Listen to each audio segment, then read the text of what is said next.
Good morning, everyone. Welcome to another beautiful day of life. And it is a beautiful day because it is the day that the Lord has made. And we will rejoice. We are rejoicing and we are glad in it. Welcome to this beautiful day of our Black Church Studies Consultation with the theme of Transitions, a New World and Black Churches in America. Louisville Seminary is so pleased to have under the leadership of our own Reverend Dr. Angela Kauser, and with the leadership team that she has built around her for this project, Jeremiah and all of the other, or Nehemiah rather, and all the pieces that go with it.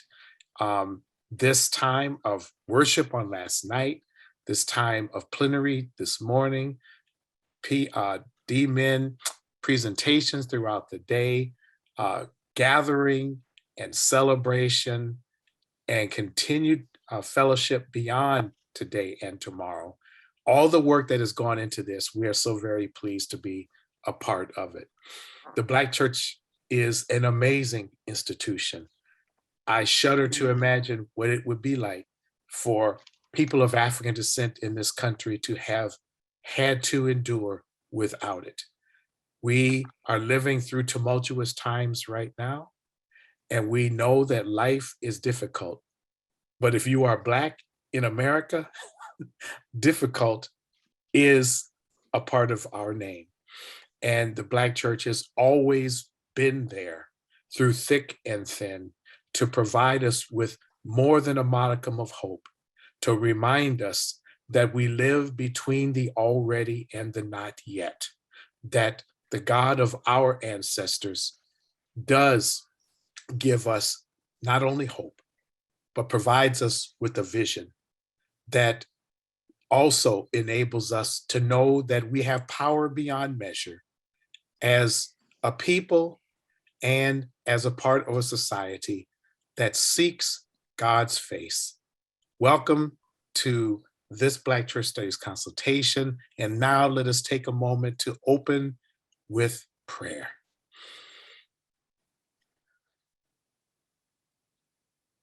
Ancient of days, creator of life, giver of all that is. For you who are our hope and stay, we ask that you would feed us on these days until we want no more.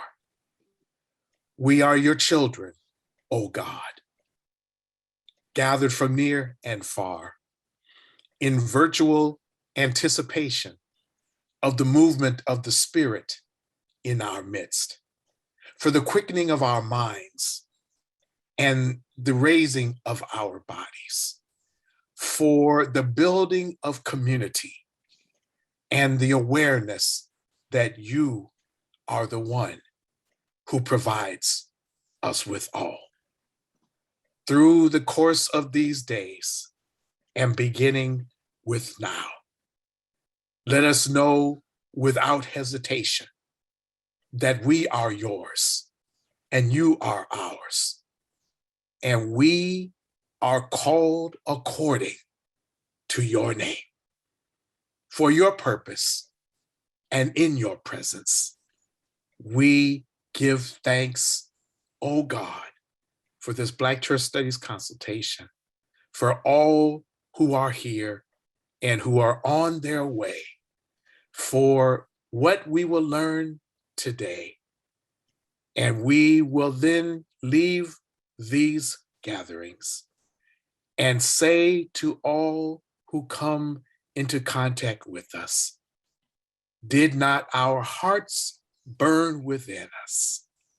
And we will never be the same. Amen.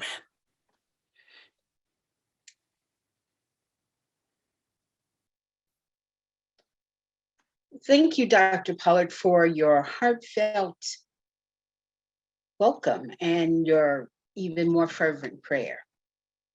It is my job today to extend to you or to give you an idea of what is going to go on throughout our work today. We're going to begin our day with a dynamic plenary session from Reverend Dr. Kilen Gray. Next, we will have a presentation from Elder Chris Townsend of Chris Townsend Ministries. And his presentation is entitled, "The Challenge to the Church in the Pandemic." Now, following Elder Townsend's presentation, we will be randomly placed into breakout rooms for further discussion. Our breakout rooms will be led by 4 of our Black Church Studies facilitators. Following Elder Townsend's presentation, we will have the opportunity to hear from 2 of our Doctor of Ministry students, Amy Figg and Sheila McNeill Lee, as they provide us with a short presentation of their doctoral research. Following our doctoral students, that will end our morning presentations, and we will break for lunch. Following our lunch break, we will be presented with a presentation by Reverend Brian Smith, who is the Director of Strategic Partnerships at Chicago Theological Seminary. His presentation is entitled Reimagining Congregational Stewardship and Ministry Mission: How to Financially Thrive into the Future. Once again, we will be randomly placed into breakout rooms for further discussion. And our last presentation for the day will be from Reverend Brian Harrington, who will present his doctoral research. We hope that you are as excited as we are about the work that we will be doing today. A great deal of planning, a great deal of meetings has gone into what we are doing, and we just want you to gain all the insight and learning that you can. All right. Now I have the distinct pleasure of introducing our plenary session speaker for the morning. Reverend Dr. Kilen Gray is the Dean of Community Life at Louisville Seminary. He also serves as an interim pastor of First Baptist Church of Jeffersontown. He brings his love for people, his love first and foremost for the Lord, and his desire for social justice to the Black Church Studies Advisory Board, to this consultation, and beyond. Today, he is here to remind us that there is no going back.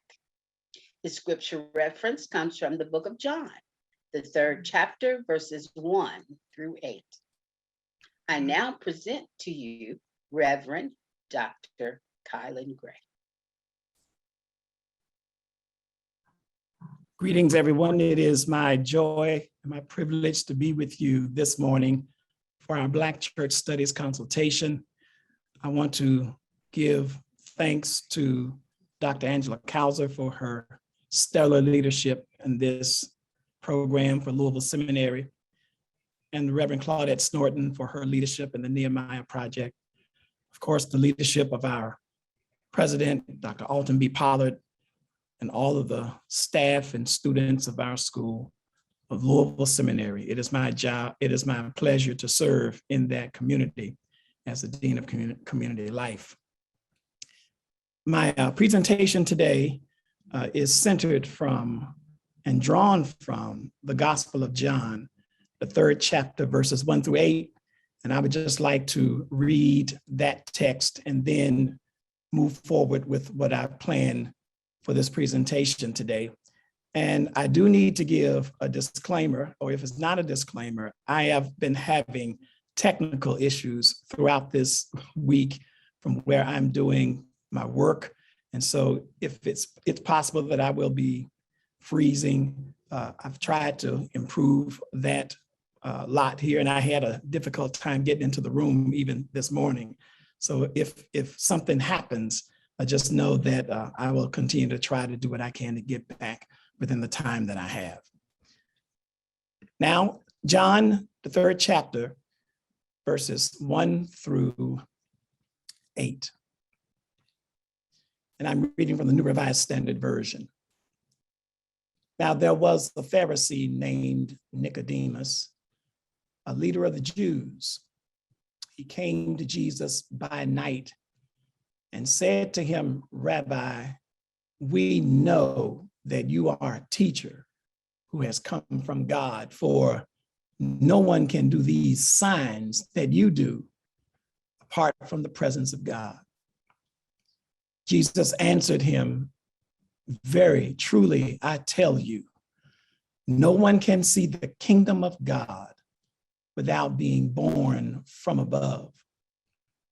Nicodemus said to him, how can anyone be born after having grown old? Can one enter a second time into the mother's womb and be born? Jesus answered, very truly, I tell you, no one can enter the kingdom of God without being born of water and spirit. What is born of the flesh is flesh, and what is born of the spirit is spirit. Do not be astonished that I said to you, you must be born from above. The wind blows where it chooses, and you hear the sound of it, but you do not know where it comes from or where it goes. So it is with everyone who is born of the Spirit. This is the setting of my presentation, and it is framed within this signature conversation between Nicodemus and Jesus. First slide, please.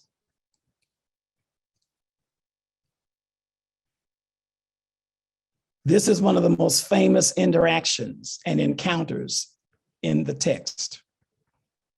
It is the conversation between this Pharisee who has had some kind of encounter with Jesus prior to this meeting that led him to seek Jesus by night. He's a Pharisee. He is a part of the group of religious leaders of this time that has some issues with Jesus already. Jesus's ministry was different than anyone else's. Jesus, who cared for people and put people above law, who put the love of people beyond process and procedure. This Jesus intrigued Nicodemus so much that he took the risk of seeking Jesus out at midnight.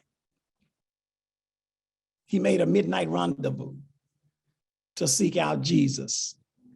Upon seeking Jesus, it seems that the text signals for us a question that perplexed Nicodemus in his conversation with Jesus. As we heard the text, Nicodemus asked Jesus a question that's implied in the text. Here's what Nicodemus said. We know that you are a teacher who comes from God. Nobody can do what you're doing except that person comes from God. And I believe that implied in this statement is an implied question where Nicodemus asked Jesus, how are you doing what you do? How are you able to have the type of ministry that you have and affect the people the way you affect? I don't believe Nicodemus comes with any type of negative motive.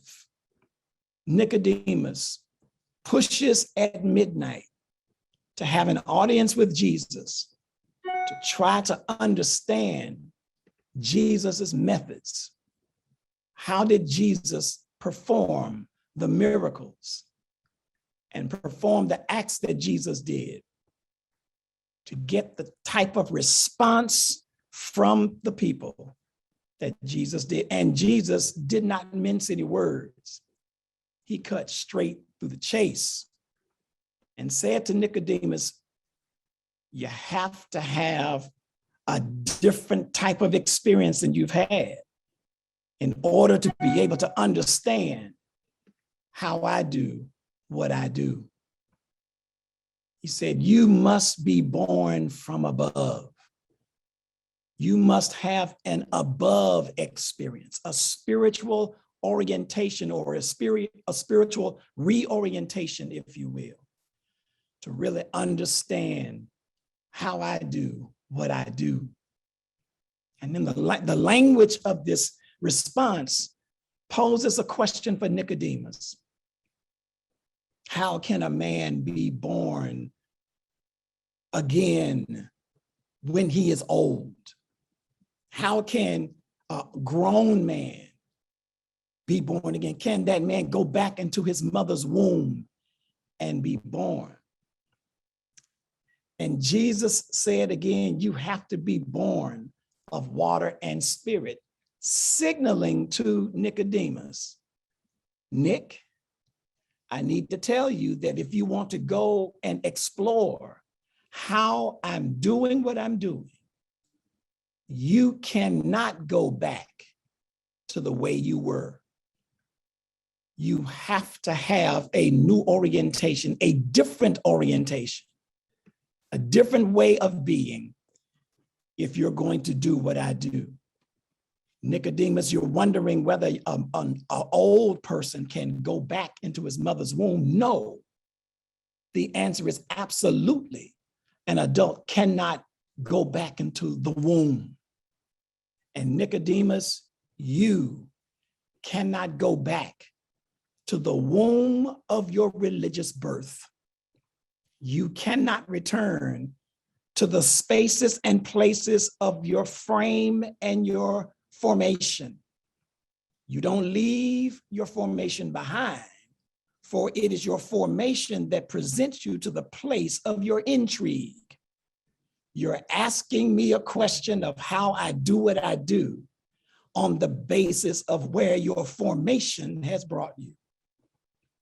Now I invite you, Nicodemus, to explore the possibility of new horizons and new opportunities of life and of service. Next slide, please. Here is, for me, the quintessential explanation, and along with our most celebrated verse that comes from this chapter, John 3:16. For me and for our purposes for this presentation, I invite all of us to look at this response that Jesus gives to Nicodemus. For in this verse is the challenge for us as current day churches on how we're going to survive and thrive in a post-COVID reality. The wind blows where it chooses, and you hear the sound of it, but you do not know where it comes from or where it goes. So it is with everyone who is born of the Spirit. Next slide, please. In this response to Nicodemus, I believe Jesus sets the stage for a new way, a new thought in doing ministry. Jesus' explanation to Nicodemus for the proficiency of his ministry can be instructive to a 21st century COVID era church if we would, with faith, take heed. Next slide.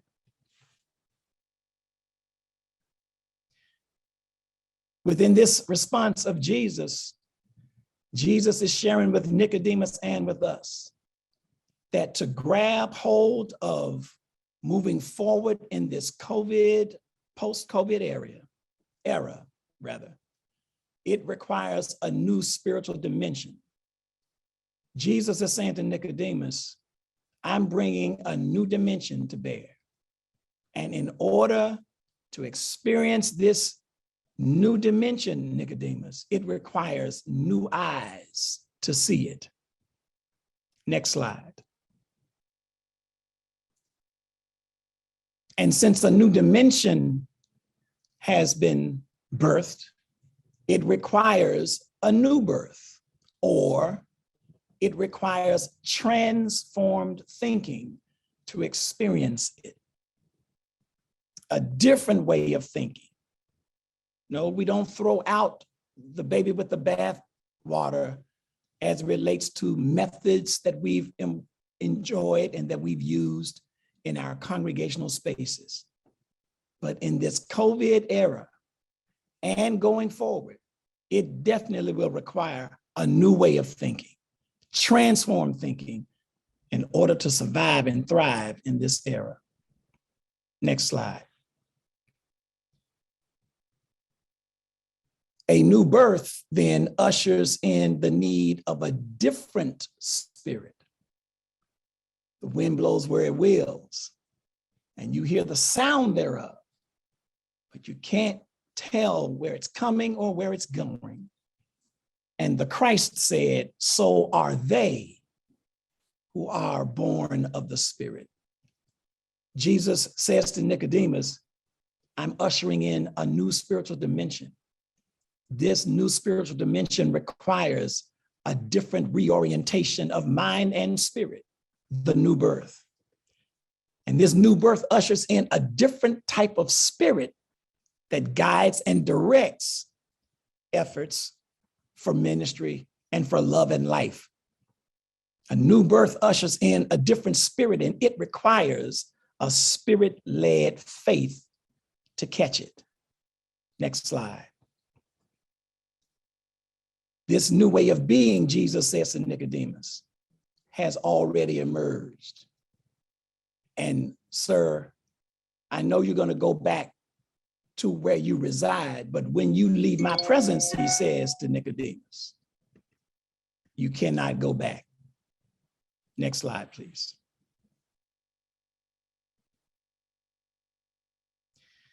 So here's where the rubber meets the road for the Black church in this post-COVID era.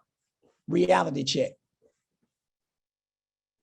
Our African-American churches within this country have, in many of congregations, have struggled with having to make a turn on the dime of survival. And many churches have been holding on to the horns of the altar to try to do everything that they can to make it through this forced upon transition. March of 2020, and in particular, March 13th of 2020 for churches was the first Sunday where churches were left completely without any orientation of what to do. And just as God did in the book of Exodus, when God shut down Egypt by shutting down everything that Egypt tended to rely on culturally and spiritually for their self-understanding of who they are. March 2020, everything was shut down by requirement of health and care. And we had to make a turn, all entities had to make a turn on the dime of trying to continue to be connected to their constituents, and for churches no less the same. And Black churches suffered even much more. For those churches that had no technology, and a lot of churches didn't have any means of connecting with people through digital means or through live stream, or not even with the website. Those churches were left struggling hard on how do we continue to be who we understand ourselves to be? How do we continue to be church as we know it?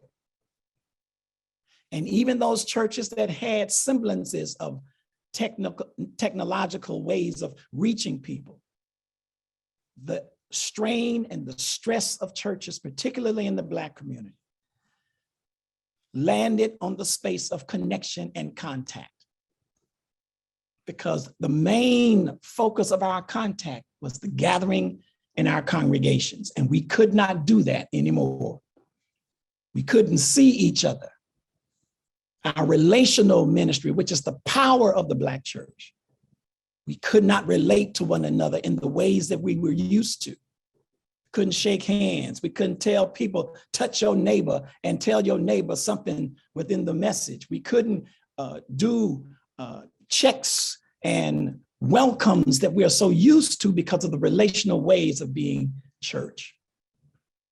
And so now in month 24, as we've journeyed through various levels of returning into in-person and then coming back because of the explosion of Delta and now the Omicron variant, we are still, Black churches are still struggling with wondering what is going to be our lot in the future. And so the reality check that we share today is Black churches will not survive without innovation. There will be many churches who may not make it through this COVID era if we don't quickly develop skills, connections, partnerships with those that can help these churches make the type of turn that we need to make. During this nighttime season of COVID is the time to develop the type of innovative approaches that can ensure that our churches thrive. We may not be able to see and envision ourselves in the ways that we've envisioned and seen ourselves in the past. It will require innovative thinking, innovative strategies, innovative efforts to thrive in this new era that we are in now. Next slide, please. For African American churches, many of them will not survive without a paradigm shift. Not only innovative strategies, but a new way of understanding, a new way of thinking, similar to what Jesus is challenging Nicodemus. Nicodemus, if you're going to understand how I'm thriving in ministry in this new era, your mind has to shift and your thinking has to change. Next slide. Black churches also will not survive holding on to old wineskins. I'm going to make that plain in the next few slides as we proceed in this presentation. But there are some old wineskin natures of our congregations and our way of being together as congregants of Black churches that will not hold through into this new era. I make reference to that other conversation that Jesus had with people when he says that you cannot put new wine in old wineskins. We have a lot of old wineskins within our churches. And with innovative thinking and with a paradigm shift, we can enter into this post-COVID era with not putting new wine in old wineskins. Let's make that plain as we go forward into the next slide. Here's the good news for the Black church and for all of us that are in this Black Church Studies Consultation. This is not really new news for the Black church. The Black church has been here before. From our inception, from the first instance of the reason why the Black church exists, the Black church has always existed in turbulent waters. We've always had to thrive at the place and at the point of threat. We've always had to continue to hold on to each other and to lift up praise to a God who never fails. In the midst of oppressive, racist hatred within our nation, there has never been a time where the Black church and Black church proponents and our parishioners and pastors, there's never been a time when we have been able to do what we do without always under the threat of extinction within the context of oppression and hatred. We've been here before, and we can use what we have learned over the years to help us to know how we can, even in this current COVID threat, turn on the dime one more time and make decisions that can make sure that our congregations thrive in the future. Next slide. So it takes a spirit-led faith to navigate new spiritual dimensions. Next slide. This faith, as we go into this new space, needs to be flexible. We need to be able to bend and change, not to be rooted into same processes and ways of thinking and being. We have to have a flexible faith. We need to be able to be flexible to expand the way that we relate to one another and the way that we are as congregations. It takes flexibility to deal with this post-COVID era. Next slide. As leaders of African-American congregations, we need to be open-minded as well. And that's what's meant by an open faith. Not only does it take a flexible faith, but it takes an open-minded faith. Now is not the time to be battling over doctrinal differences and doctrinal issues when the issue is trying to make sure that the church thrive and survive. There's so many different opportunities that's open for churches if we don't stay locked into denominational insular silos.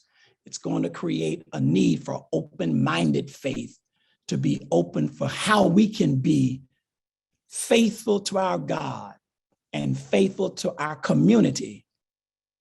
It takes an open-minded faith. Next slide. And it will take a surrendered faith. It will take a faith that surrenders to the one who taught us how to love unconditionally and how to let that unconditional love open ways for us, for new ways to be innovative, to thrive as African-American congregations. Next slide, please. So here is, I present ideas and activities that needs to happen that would be helpful as we begin to start planning, as congregations begin to start planning for the future, for post-COVID. We cannot go back to the ways of the way that we have understood ourselves in the past and the way that we have done things in the past. And here's just a few of those examples that I share with you in this slide. In a pre-COVID paradigm, in-person worship has been understood as the norm, and online worship has been a Johnny-come-lately, something that we have done that have been an optional add to what congregations offer. But in a post-COVID paradigm, we need to think about the reality that online worship is now the new norm. And how we make that transition will be critical because what we have had to do with the onset of COVID is we've had to find digital ways to reach out to people. And what many thinkers are putting forward is that online worship is going to be, if it hasn't already happened, that it is the new norm for worship, and in-person worship is optional. We know that as persons have had 24 months to get either used to online worship, virtual worship, remote worship, that more and more persons are getting used to that and getting more at home with that. And to have an open mind about the way that we understand ourselves as church, to have an open mind a surrendered faith, a flexible faith. We need to think about the possibility of how our congregations can shift to focus the online worship as the new norm. For the later generations of our communities, Gen Xers and the millennials and after, for them, online community connection is the norm for them. And they would rather express themselves freely through social media platforms more so than they will with in-person realities. I even have students on our campus right now who would rather have more communication online as it relates to how they have social connections and contacts. And when they get in person, there's not that much communication that gets done because the online reality is the new way, is the way that most persons are forming community, remaining in contact, doing most of their data sharing and life sharing. And so for generations that are coming behind those of us who are so used to that in-person connection, it becomes very difficult, and we're having challenges on seeing how an online connection can actually be a viable human connection. And yet the younger generations are showing us that that is the norm for them. So the challenge for us is to see how can we make that paradigm shift of looking at the possibility of the online worship space being the norm and the in-person worship as optional. That's a different way of thinking, but that's the trend that's taking place currently. Also, the increased membership has always been indicative of success for congregations. We've measured our success by membership. How many members are in the church? How many members we baptize? How many members are attending services with the focus of in-person worship being the main marker? In a post-COVID paradigm, the measurement is not just with membership, but it moves from membership to engagement. In other words, how many people become engaged with the worship offering that takes place online? The reality is that since COVID has hit, and we've been 24 months into COVID, many people are using cell phones, iPads, and other gadgets to interact with worship. And while they're watching your worship, they will be switching back and forth to at least 5 other worship services at the same time. And so they're not only watching worships concurrently, but they're supporting them with their gifts as well. And if we maintain an old wineskin of trying to gather members and measuring our success on the basis of members who are exclusively connected to our congregations, we may wake up to a rude awakening that the persons who are our members are also engaged with other ministries at the same time. In this post-COVID reality, there's more opportunities for persons to engage with more ministries beyond the ones that you may lead. And so the question is, can we shift the paradigm and benefit and maximize the way that we do ministry by measuring engagement? Who's watching the live stream that we present? How many people engage with our website? How many people are interacting with our social media pages? And each of these digital ways of reaching people have metrics that can be used to measure that engagement. And so the measure of success may need to shift from counting members to measuring engagement, which leads to the next bullet, that our data collection for many congregations, particularly in the Black church, is occasional, has been occasional.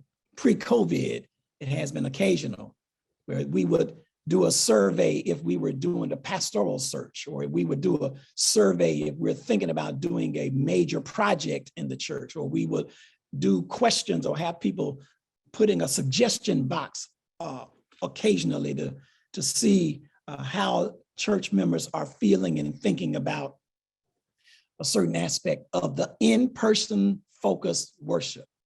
That's pre-COVID.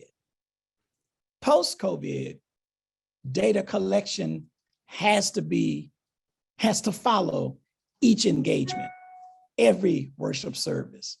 Each time Sunday school is broadcast over the internet, you have the opportunity now to continue to measure the engagement of how people are impacted by what we do as we offer worship to the community. You would be surprised that, or you may not be surprised, of how many people engage with a website from around the world, and how the digital space presents an opportunity of touching people from everywhere around the globe, where the in-person worship would only limit your touch to those that could make it to your door. In the pre-COVID paradigm, offering by offering plate and envelope is the way.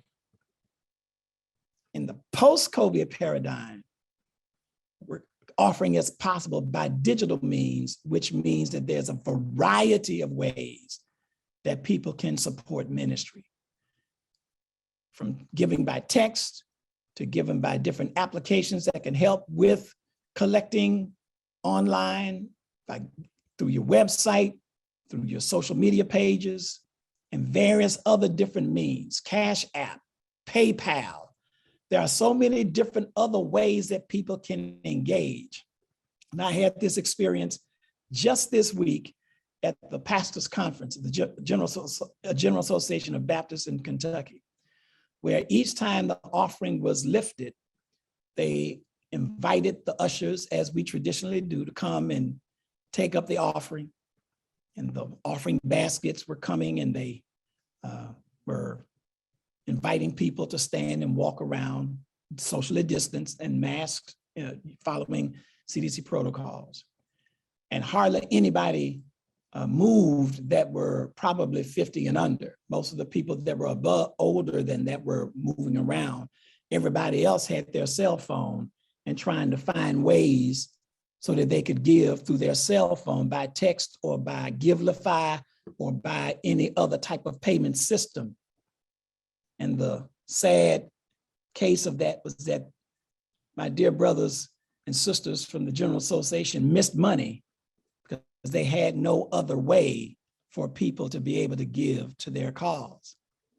And so people had to give by other means. By the pre-COVID method, they had to run and go to the teller and get some cash and make it available for the General Association. That happens all the time, is that when we don't have multiple ways of electronically giving, we may be missing the support that we could give. In this post-COVID paradigm, since we have to do hybrid worship with both in-person and online remote offerings, don't forget the multiple ways that persons can support your ministry through electronic means. In the pre-COVID paradigm, it was building focused, and so there was the single source of ministry. And that ministry was the gathering. That ministry could not be done in any other way other than the gathering. In the post-COVID paradigm, there's multiple sources of ministry, multiple offerings, beyond just the 11 o'clock hour, beyond just the regular once per week worship time. There's opportunities for multiple engagements, multiple sources of ministry, not only just from the church, but every auxiliary of the ministry, every various different ways and various different departments of the ministry can have engagement and contacts. It opens up an opportunity for all kinds of ideas that can be done to reach people for various different causes. You can have different ways of engaging at different times on Sunday, at different days during the week. Ministries for different things that relates to the things that are touching people in the community, from justice issues to health issues. It gives an opportunity for multiple ways to engage with people, because the time limit of engagement has to decrease. An hour worship is good, but on an online application, in an online space, we might need to think about even shortening the engagement and the touch, because you'd have what experts tells us, you got 20 seconds to capture that visual imagination. And after 20 seconds, if the spiritual and intellectual and social imagination has not been captured, and after that 20 seconds, they're going on to the next thing that they can find. That sounds like it's a daunting challenge, but it's not at all when we have innovative thinking and we shift our paradigm to how we can thrive in this post-COVID paradigm. So multiple sources of ministry are possible in the post-COVID paradigm. Not only that, but in the pre-COVID paradigm, our buildings were focused as the place of worship. And here's a major transition that Tom Rainer writes in his book about the post-COVID worship space in his new book that he wrote. He suggests that in the pre-COVID paradigm, buildings were seen only as sacred spaces of worship, only. That the only thing that takes place in church buildings is church worship. And we created our church buildings as sacred cows, that nothing else can happen in that space except worship, because it was dedicated for the worship of God. For the post-COVID paradigm, maybe can we consider that our buildings be used not only as a worship space, but as a community resource? That entities, that churches can we frame ourselves and can we imagine ourselves to be not only the church of the living God, but as a corporate citizen, as a community resource, a community neighbor, whereby communities can utilize buildings, particularly if people are not coming back to our buildings. Can we see the possibility of these buildings that stay empty for many of us throughout the week? Can we see the possibility of these buildings being used as a community resource? Finally, as I close this presentation and open for questions, we're moving from a pre-COVID paradigm of being inwardly focused, insular, membership-based, our stuff only people. And in the post-COVID paradigm, we have to be focused on being community focused, which we should have been all the time. It's what Jesus has called us to be, community focused, not just inwardly focused. And we're moving from being building centric to people centric. These are just a few of the suggestions that I offer for your consideration on how we can make this same transition that Nicodemus ultimately makes. For if you remember Nicodemus's journey, you will remember that the next time we read about Nicodemus, he's in a room with his Pharisee buddies, and they're plotting on how they can trap Jesus, how they can deal with Jesus in the way that they want to deal with him. And Nicodemus raises a question about their thinking.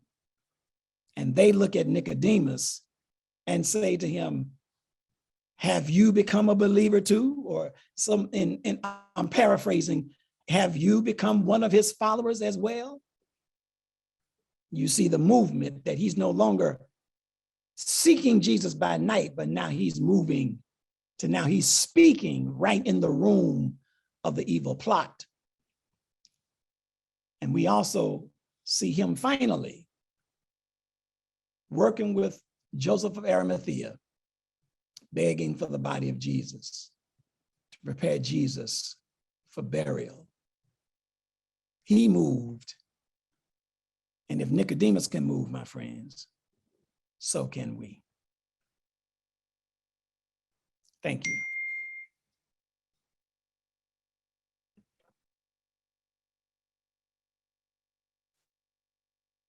I think you would see that you are able to enter a question or a comment in the chat, and we'll ask if Dr. Gray will hang around for just a couple of minutes to answer some questions if you do have some.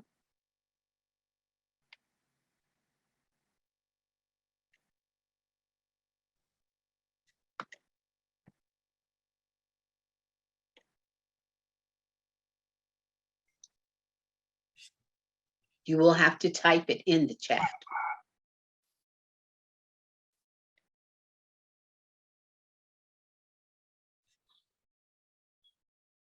Again, doing new things.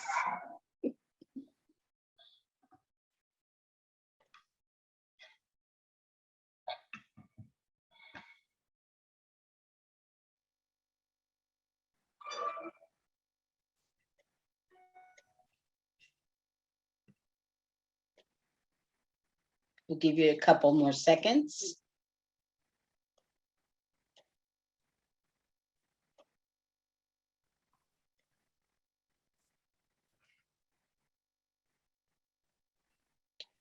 Well, thank you so much, Dr. Gray, for your just truly informative presentation. You gave us a lot to think about.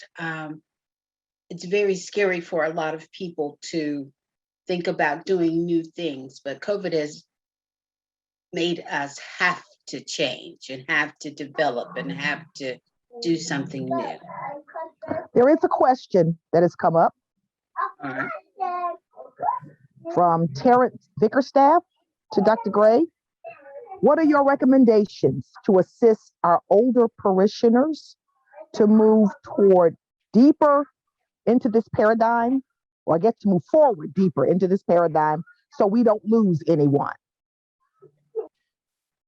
So we have to think about various ways of contact and communication.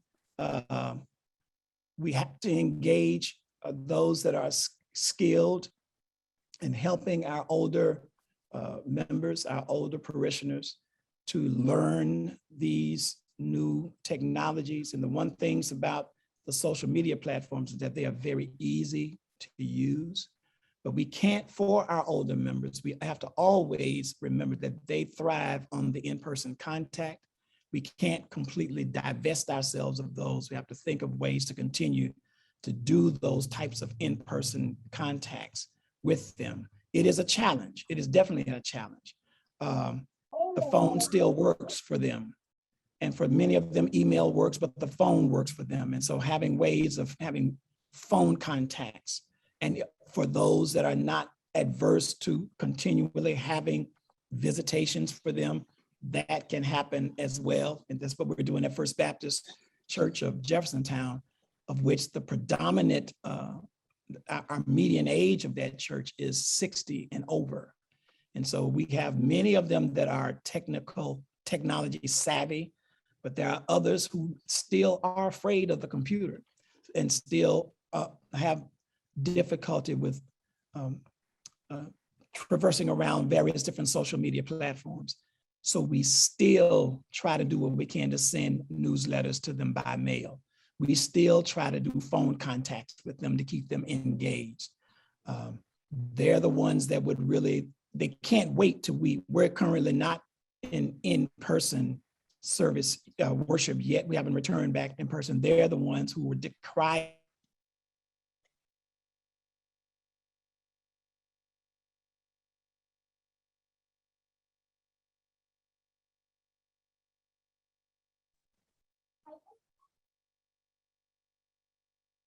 it is a challenge. It is a challenge to make sure that they stay engaged. And so I would say that the phone is still a technology. The cell phone is still a technology. We cannot leave that out while we're going toward digital spaces. We have to continue for those who just are not willing or not wanting to be connected in a digital way.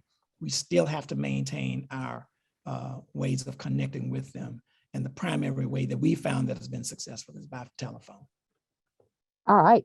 Question from Dr. Gerald Taylor. From your presentation, what does this mean for denominational leadership in the connectional Black churches? That's a good question. I would not be the expert to talk about that because my ministry life is not within connectional reality. But definitely I would say that this presents an opportunity for those denominational leaders, especially to understand that there has to be an exploration of how the connections that they have can be strengthened by digital means.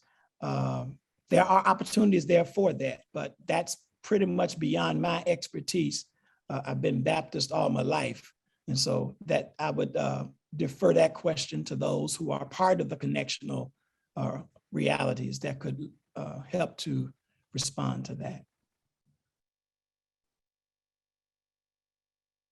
Hey, Reverend Snorton, that's all the questions I see in the chat. A lot of compliments, but Yes. that's it for the questions. All right. All right.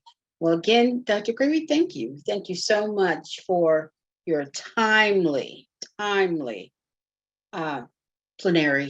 session. We just truly thank you for that. Thank you for the privilege.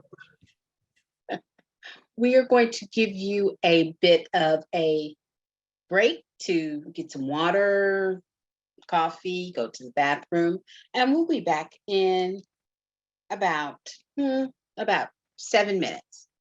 So we'll see you in just a couple of minutes. Enjoy your break, and we'll be back. And so we have Pastor Chris Townsend. He is an associate pastor at Bethel Apostolic Church in Indianapolis, Indiana, under the leadership of Bishop Townsend. He has served in various capacities in ministry, everything that many of us can relate to, from cleaning the toilets in the bathroom, to sweeping the floors, to leading the youth ministry, to preaching and teaching from the pulpit, to having to pivot in the pandemic. He has been a part of all of those efforts and strategies, as well as the refurbishing of their congregational space for hybrid worship experiences. He has worked with various ministries across the United States and throughout the globe through the PCAFI in providing consultation and training on technology needs in virtual ministry. He has provided video editing services. He has provided as well video capturing training for volunteers. He has done a variety of things with sound and technology for international and national conferences. Without further ado, we welcome to the Black Church Studies Consultation, Pastor Chris Townsend. Thank you for being with us today. And good morning, everyone. Thank you, Dr. Bridges, for that introduction. I always joke and tease that whenever my introduction's being done, I never know what to do, or what kind of face you're supposed to make, what kind of actions you're supposed to do. But I am delighted to be here and grateful for the opportunity to share with you all for the next few moments about the challenge to the church in the pandemic. Before we jump right in, I want to acknowledge a few individuals that are with us. To the president of LPTS, Dr. Pollard, and the director, Dr. Kauser, and to the entire leadership of the Nehemiah Project. Just want to say thank you for allowing me and inviting me back one more time to share with you all. Again, it's always a joy and a pleasure to be here. And so, as I stated, we are going to jump into this topic of the challenge to the church in the pandemic. And so we'll go ahead and begin. Next slide, please. There we go. And so, again, I'm Elder Chris Townsend, Pastor Chris Townsend, serve here in the city of Indianapolis, Indiana, under the leadership of my grandfather, Bishop James Townsend. And I have been in this space for a while now. And so trying to determine whether it's expert level or not, but I believe that there's never a place that you can reach that you will stop growing and stop learning. But what we'll jump into first is, as you can see on the screen here, how can the following elements of the congregational life, culture, building, expanding the church's work and membership be done successfully virtually? Next slide, please. And so to answer that, there are a few things here that I would like to bring out and to talk about as far as this hybrid type of worship that we are entering into and that we are looking at now. We've been in this pandemic long enough that some have gravitated and grabbed a hold to the new ways. Some still need just a little more help in order to jump out there so that they can increase their reach virtually. We have mastered, if you will, the in-person service and the in-person worship. But for some of us, it's taking a little more work with more effort in order to pivot correctly on how to make sure that we are taking care of the needs that are there as far as the virtual space goes. And so as far as virtual worship goes, we're looking at things like preaching and the musical aspect, liturgy, tithes and offering, the giving aspect of worship, communion, visitors, and more. And so first off, I want to make sure that all of us understand, and I hope that we all can agree on this morning, that it's the same worship, but it's simply a different method. It's the same worship, but it's simply a different method. Everything is the same. We've not changed anything about the way that we that we conduct worship service and worship moments, other than adding the virtual space and making it creative and making sure that it's inviting, so that others that are there in that space can feel like they are a part, as if they were there physically in the building.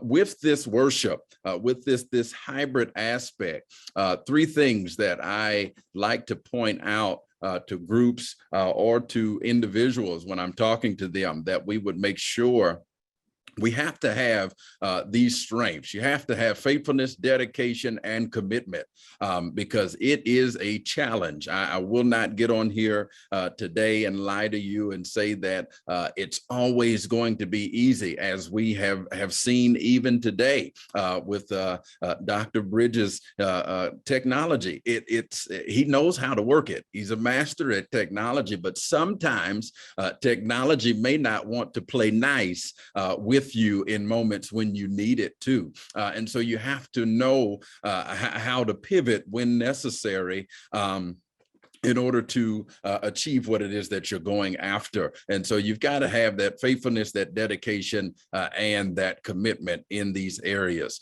Streaming platforms that we can talk about and dive into are, just to name a few. There are others that are out there. These are the ones that I have worked with and that I can vouch for and speak to. But some of the streaming platforms that are out there are StreamYard, Restream, Switcher Studio, Facebook, YouTube, and as I said, there are more.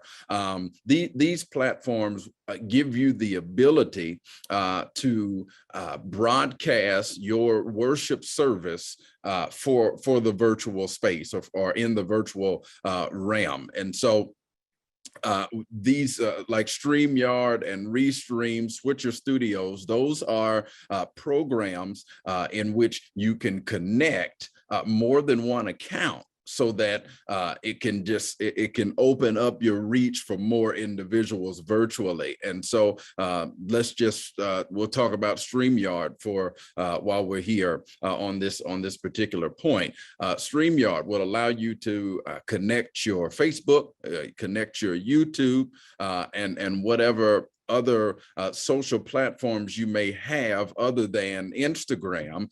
You can connect those together, and you can even, if you're the pastor or the leader of the church, you can connect your personal Facebook page, you can connect the church's Facebook page, you can connect your personal YouTube and the church's YouTube. That way you have now 4 areas where when you hit live to stream or to send it out, you now have 4 places where individuals can get notification that you are live and your service is in progress. Facebook, you can go live from there, but you cannot go live from, if you're using strictly Facebook, you cannot go live from several different places. And so say, for instance, if I go live on my personal page, then that'll be the only place that I'll be live at that time, is on my personal page. Now, others can share that, but they won't be, but you will not be able to be live on your personal page and the church's page. But you can, if you have multiple devices, it gets tricky. But if you have multiple devices, you're more than welcome to go live and just make it look like you have several different camera angles. That's not something that I recommend, but you do have the ability to do that. YouTube, you can post videos to there. And the only way to go live on YouTube, for any of you that do have YouTube, now Facebook is account based. And so if your members do not have a Facebook account, they will not have access to watch your live services. And so if you are only going live on Facebook, this is for that percentage of individuals who are on here today. If you have only been using Facebook, it's a great avenue, but it may cut out the seasoned saints of your congregation. Not even just them. There are some millennials and Generation Z that don't have a Facebook for whatever reason.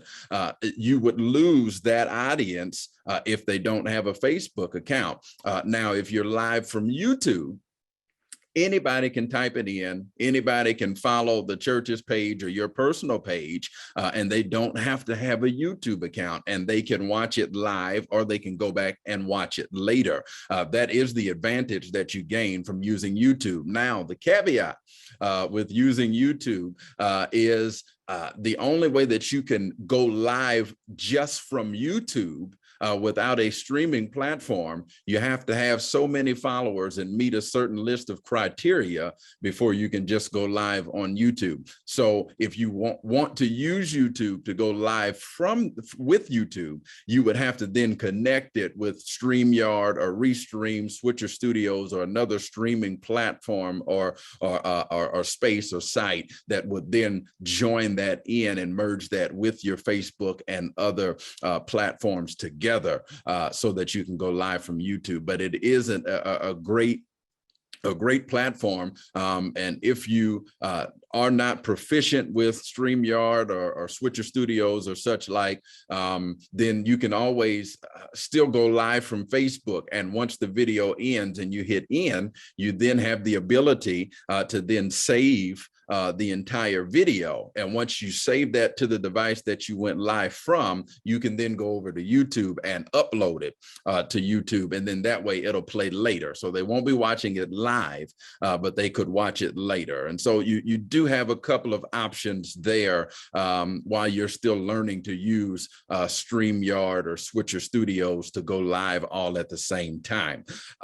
Conference calls. I added this one in after the last session that I had with you all, because there was a pastor who let us know that her church is yet meeting on conference calls, and she has a great following that is following, and they call in regularly, and they have service with the conference calls. I know that conference calls to some are old school, but whatever works, however, whatever it is we need to do, that God would give us the ability to do and the wherewithal to do in order to get the ministry out and get it to those that need to be reached. I say we should grab a hold to it and begin to use it. And so if you're not proficient with the technology that I just talked about as far as streaming platforms go, but your church has a conference call line,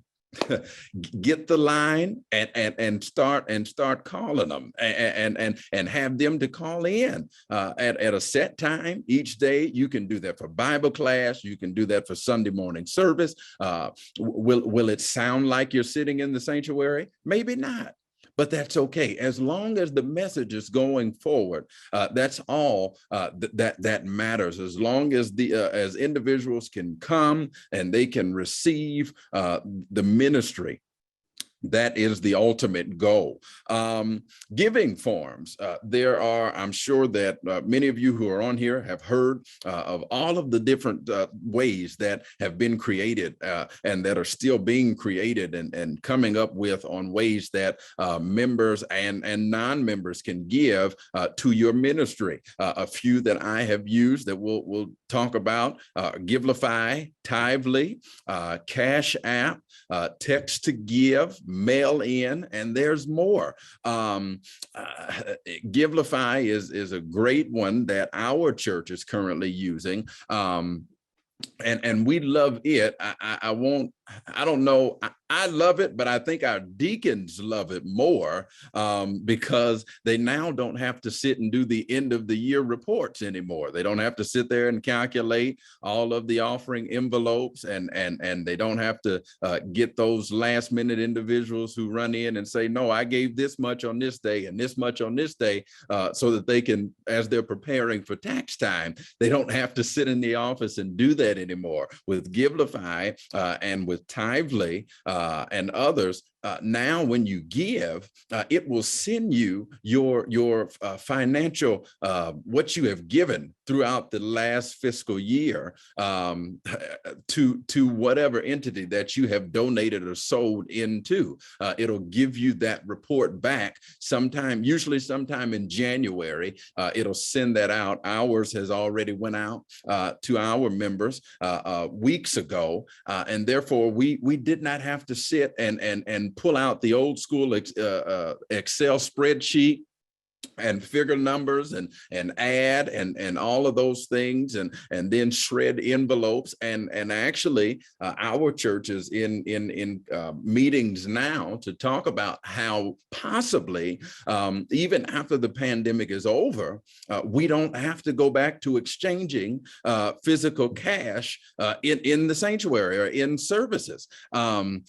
It helps things to move just a little quicker. And when I talked about it before, the way that I look at it or like to look at it and would ask you to look at it as well, if the goal, we know that our ministries cannot run on hallelujahs and thank you, Jesus, and hollerings and shoutings and all of those things alone. We know that in order for our ministries to thrive, in order for our ministries to grow and go to the next level, we need money. We need monetary contribution. We need that in order to make sure that the needs of the church are met. But maybe one of the helping aspects to the pandemic has caused us to get away from spending so much time in the giving form of worship, and now we can add on more time to sharing the gospel. What I'm trying to say is most of our members now, because we've been in the pandemic for a while, they give their tithing and offering well before Sunday, and so when they come to church on Sunday, because we're doing, virtual and physical, they've already given. And so some churches are not, they've completely taken the giving space and time that usually was allotted in service. They've removed it from service now. Why? Because their members are giving. If you teach on why it's important to give and talk about the faithfulness of continuing to give so that God's gospel can continue to be advanced and shared, then they will sow, and we will believe them to sow. Cash App is one. I'm not sure if they've worked out the kinks as far as the business side of Cash App goes, but personal accounts work. But I know a lot of individuals who would rather not have the personal, the funds or the donations of the membership going to a personal Cash App, but going to a business account. We were using it, and then when it started having issues, we kind of just cut that one off. And so we don't really use it anymore. We are strictly with Givelify. Text to give, you can Google that, and there are several different platforms that you can sign up for an account, and the members will assign you a phone number, and the members can text that phone number, text the amount that they want to give, and then it will send them a link. They'll click on the link, input their card information for which card they want to use, and then hit submit, and it will take it out of that account and submit it into the account that you have set up already behind the scenes or in the back office, if you will, of the text to give site. Mail in, we all know we have some members in our church who still prefer to do checks. That is fine. They will write their checks and they'll mail it to the church. Our deacons know what to do with that, or our financial team knows what to do with that. And then as far as in person, because we're talking about hybrid, if you cut out the offering portion, which we for the most part have cut it out. There are some services where we may mention it, but we're only mentioning it. We're not staying there in that place. But we have a receptacle in the foyer. We have a receptacle in the front, right in front of the podium, or after church. They can see one of the people on our finance team and put it in their hand. But we're not taking out the space and the time to sit and talk about, hey, it's offering time, and the normal, going through those motions, if you will. Communion kits. They have communion kits now. I'm sure that all of us by now have heard of or seen those. The communion kits have been a great success, and whoever had thought of those in the past may not have appreciated it as much then as they do now, because I'm sure that we have we have caused them to go to a new tax bracket, because the communion kits are definitely being ordered and used across the globe. It's the safest way right now for you to do that. Plus, I don't know if some people are not really back to that space yet where they are comfortable with others cooking for them or getting a meal from somebody else. And so this has worked out. And if your church does communion regularly, or if it does it once a year, you can order those kits in advance, have them ready. Everything is already prepackaged. I have seen churches that will order them, tell the members, set up a date and time for the members to come and pick up their kit, and then let them know, hey, this is when we're going to take communion on this particular Sunday at this time. And so even if you can't watch, this is what time we're taking communion, so that we all can do it together. There are some who will mail it out if the members can't make it to the church. Whatever works for your membership, that's the way that you would proceed. And then virtual hospitality team and in-person hospitality. We all know how hospitality works when we're in the sanctuary. But it has to work a little different when you're in the hybrid space and you're doing in-person and virtual. In-person can still remain the same. They can still greet the members, still greet the visitors, give visitors cards if you all are doing that, get those filled out. Some churches are a little more progressive than others, or a little more tech savvy than others, and so they don't have visitors cards anymore. They've got iPads, they've got kiosks, whatever your church has.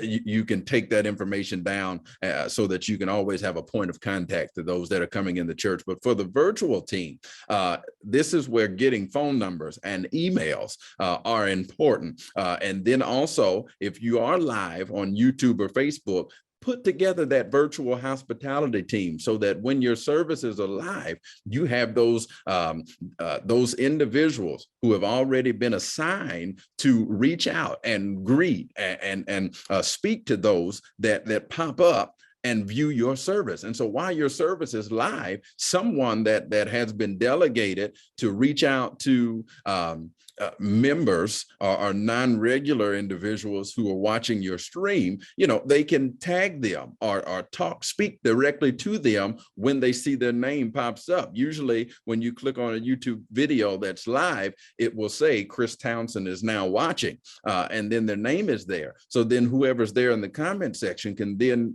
directly type a message and say, good morning, Chris Townsend. Thank you for joining our services. Such like, so that you can do those things so that so the people that are visiting your services virtually feel that point of contact. They feel like you care. They know that they are seen. They know that they matter, and that we're reaching out, gaining that information and gaining and building that relationship so that they will come back again, and again. Next slide, please. So study and education, how this will look in the virtual space.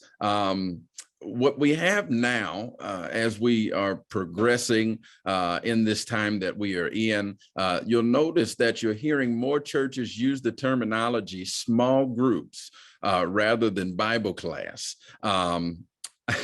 And I don't know, but for some reason, it's my generation that is terrified of the word Bible class. I can't tell you why, because I'm not a part of that persuasion. But for whatever reason, they just panic when they hear the word Bible class, or when you hear the word Bible class, it doesn't necessarily sound exciting or new, or something that's just going to be just fun and something that you just want to be a part of. And I'm not saying that in a bad way, but if that's one thing that we have to change, that's small, in order to increase our numbers for Bible study or Bible class, hey, then why can't we adapt it and just say, hey, we're having small groups on today. So the way that you would do study or education in this space, you have the platform Zoom and WebEx, and also with Zoom, you can use Zoom, and I believe you can use WebEx and still stream out to the Facebook platform. And so you would still, as with the streaming platforms, you'd connect your Facebook account to it. Once you connect it to it, you will then start the Zoom meeting like we have today. And then there will be an option there that will say, would you like to go live on Facebook? You click that. It'll have you click a few other buttons. And then once you do that, now not only are you live on Zoom, but then you're also live on the Facebook page of your church or your personal page. Zoom and WebEx for Bible class, for Bible study, for meetings, is going to be your interactive option. And what I mean by interactive option is those that will attend via Zoom or WebEx will have the option to now use the reactions that you see at the bottom of your screen. They also have the ability to raise their hand. They can type questions. They can, if they raise their hand on the screen or with the buttons at the bottom, they will have access to ask their question to you directly, where you can hear it audibly and see them visually. And so that's where you gain that interactive aspect. And that's more so what we lean towards, just to have that point of contact. You want to make the virtual space feel as close to the physical space as possible. Facebook and YouTube, again, are options, but they're more so viewing options than they are interactive. Yes, they can type in the comment section on both, but what happens when you finally have that service on Facebook or YouTube, and in the comment section, you now have 100 viewers, and all of them are consistently typing at the same time. And while somebody is asking a question, you have 95 of the others who are simply typing hallelujah, praise God, talk about it, preach, teach, and then you get lost. You get lost because the comments are just moving and they're flowing and they're flowing. And sometimes even when you have somebody designated on those platforms to watch for questions, sometimes it moves so fast it gets lost in the weeds. And so that's why I have that as more so for viewing purposes than it is interactive. But they could be used in the same way, depending on how many people in your team are there, and they're logged on at that time on those platforms to watch for those questions or those comments that come in, and can then send those to you some type of way, whether they're texting those questions to you or they're typing them in a comment section that's only going directly to you for you to see so that you can address later. Timing. I stress this with pastors and leaders everywhere that I talk to. The studies have shown that most adults' attention span is at 20 minutes.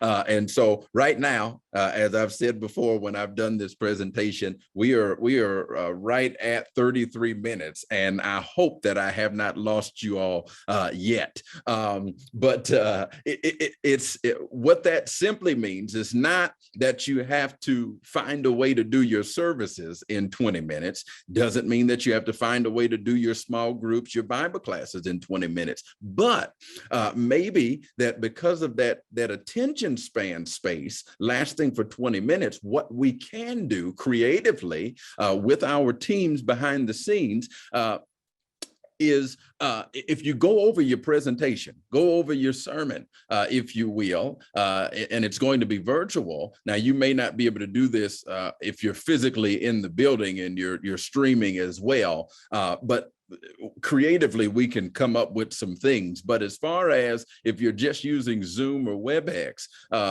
after 20 minutes, if you're marking your time, after 20 minutes has gone past, put something interactive out there. Ask a question, say something thought-provoking, say something that nobody was thinking or nobody would expect you to say, that would then draw them back in. And then now, once you draw them back in, you've got another 20 minutes. But make it as interactive as you can, so that you're not only talking, because we all know that there are some, my grandfather could preach a sermon for at least an hour and a half. And we wouldn't remember half of it. And he would say that. And now, as he has progressed in age, his preaching time has drastically come down. But also he has realized that how effective was it if after all I said in that hour and 30 minutes, they barely remember the topic or the title to the sermon.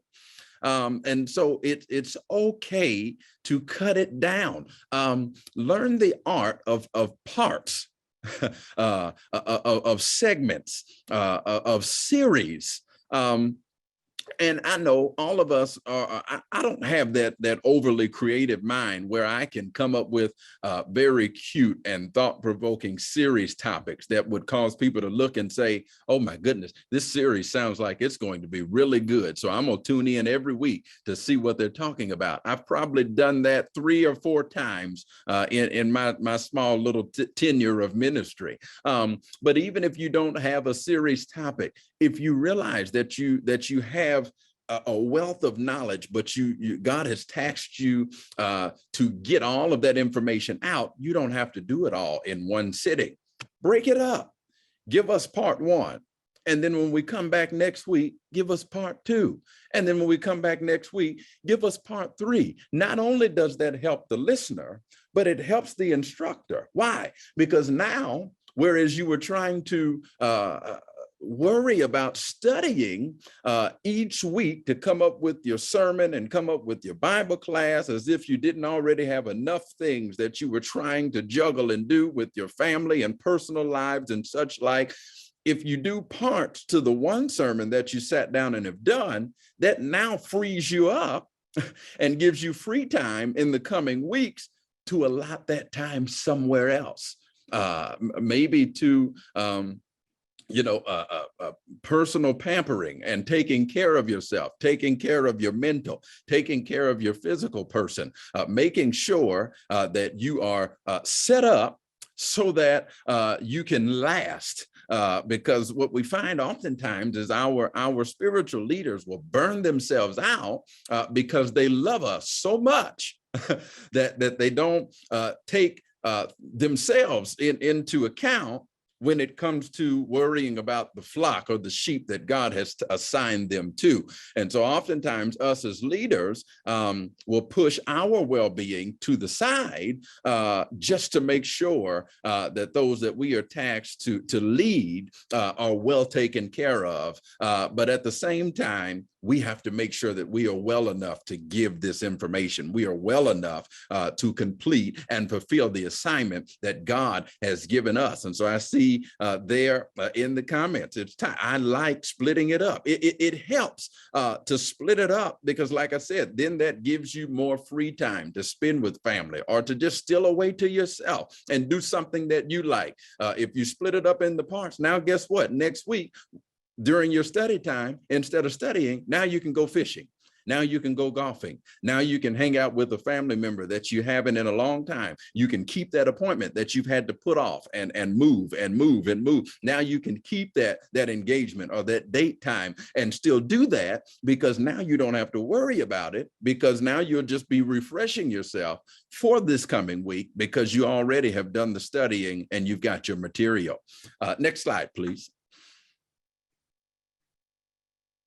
And so ministries and auxiliaries in the virtual space with virtual meetings, you can have those on Zoom, on WebEx, or platforms like that.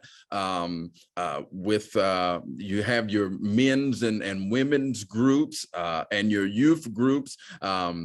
Churches are moving towards and adapting to those more because specifically in this pandemic that we have been in, we have found that there are different issues, and there were different issues before, but now they're just more prevalent, and we can see them and we notice them more. And some of those issues or some of those conversations are better talked about, or individuals will open up more when we can do those small groups and have just the men meeting together, or just the women that are meeting together. And then the youth groups, there are some conversations, some topics that the youth will only open up and only talk about with those that are close to their age group, or those that they feel like will understand. We all know that because we've been there before as young people,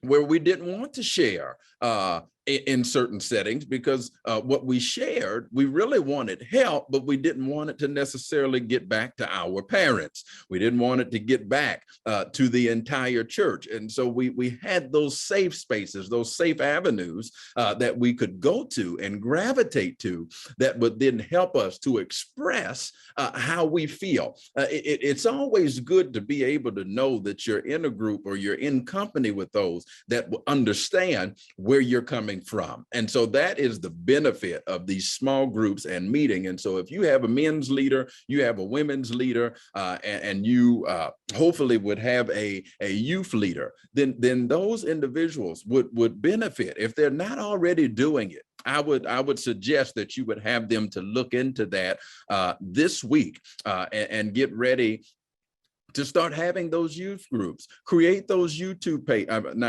create those Zoom pages, those Zoom accounts, create the WebEx accounts, or whatever it is that you need, so that we can have that space for those individual groups to get together and meet, so that they can talk, so that they can discuss, so that you can also, you can get information.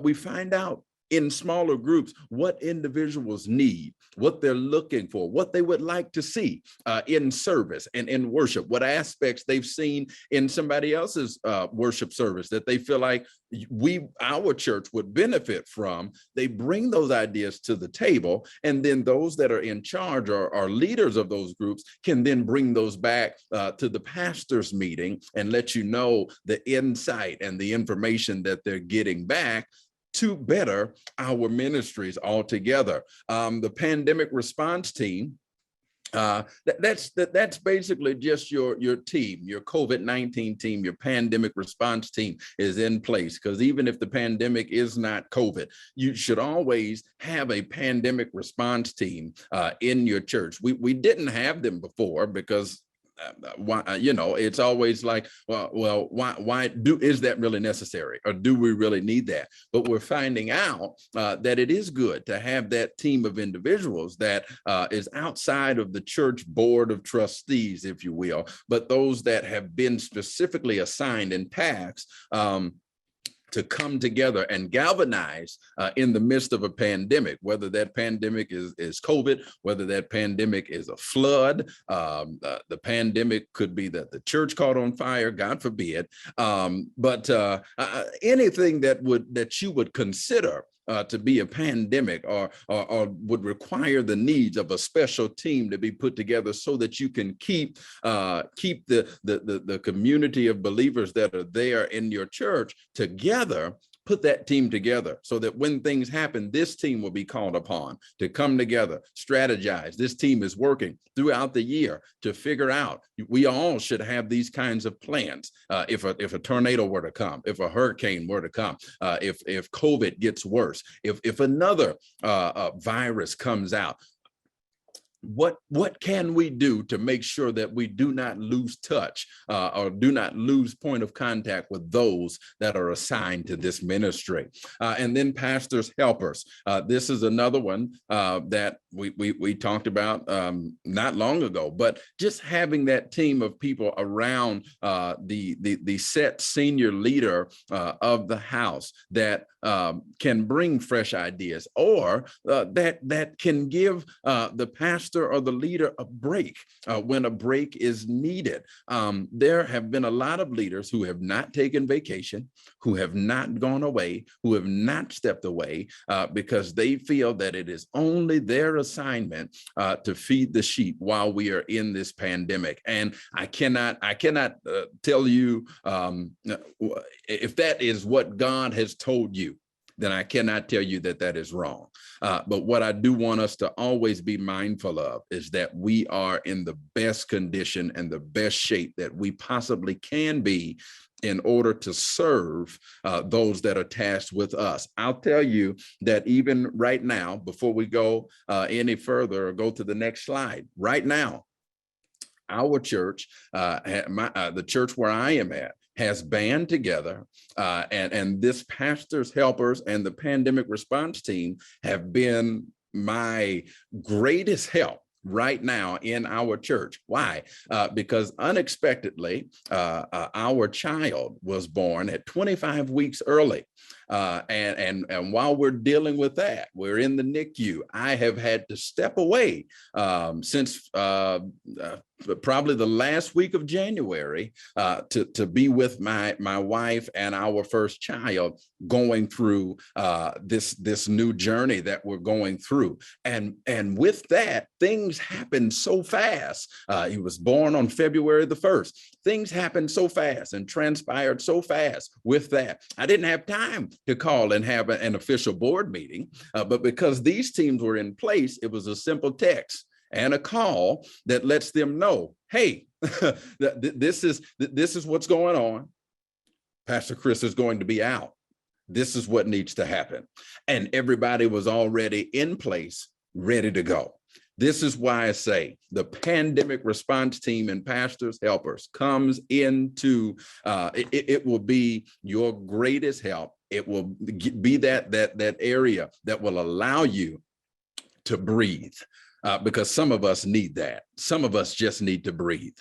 We need to be able to take a moment to catch our breath. We've been here for a long time, and we started out feeling like we could ride the pandemic out because it was just going to come, and like everything else, it was going to go, and it wasn't going to be a problem no more. Some thought, well, it's still here.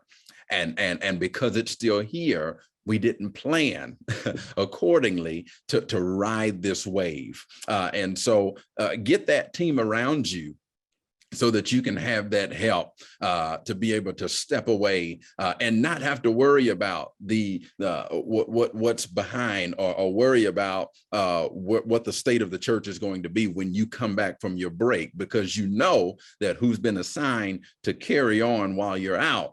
They are well qualified, they are capable, they were chosen, they were appointed. You've met with them regularly, and you know that everything's going to be taken care of. Next slide, please. And thank you. I saw that comment there for the prayers. Thank you so much for praying for us. Counseling. Zoom and WebEx as well. Zoom and WebEx, FaceTime, video calling, and scheduling for your counseling in your church. This won't be a lengthy slide because really it's almost self-explanatory, but we'll talk about it just for a moment. We know that counseling has to take place. Counseling has been a large part of the church since its inception. And so with that being said, even though we're in a pandemic, if you cannot meet physically to do counseling, whether it's because you can't find a space that would adequately give you what you need according to the CDC to socially distance, if all parties don't feel comfortable, then you have other options versus meeting physically. If they are okay with meeting physically, that's fine, but you want to make sure that you remain flexible, because this is the times that we are living in. And so it's still possible that you can meet all together in one room, those that physically, feel that it's okay to meet and they'll wear their masks or whatnot and socially distance, but then you still can have Zoom and WebEx playing with those individuals who, for whatever reason, could not make it to the meeting, those who did not feel comfortable being in the same room because of the pandemic, or whatever the case may be. Then it helps to be able to have these platforms at the ready so that you can do this. Scheduling. I put this on this slide because my grandfather is a phenomenal leader and pastor. And I truly, not just because he's my grandfather, but I truly believe that I could not have found a better pastor than he. He's been my only pastor. And so that speaks volumes that for almost 30 years, I've had the same pastor. But even in saying that, he never did appointments. He never did appointments. And so that literally meant when you call him, if he wasn't busy, he's there.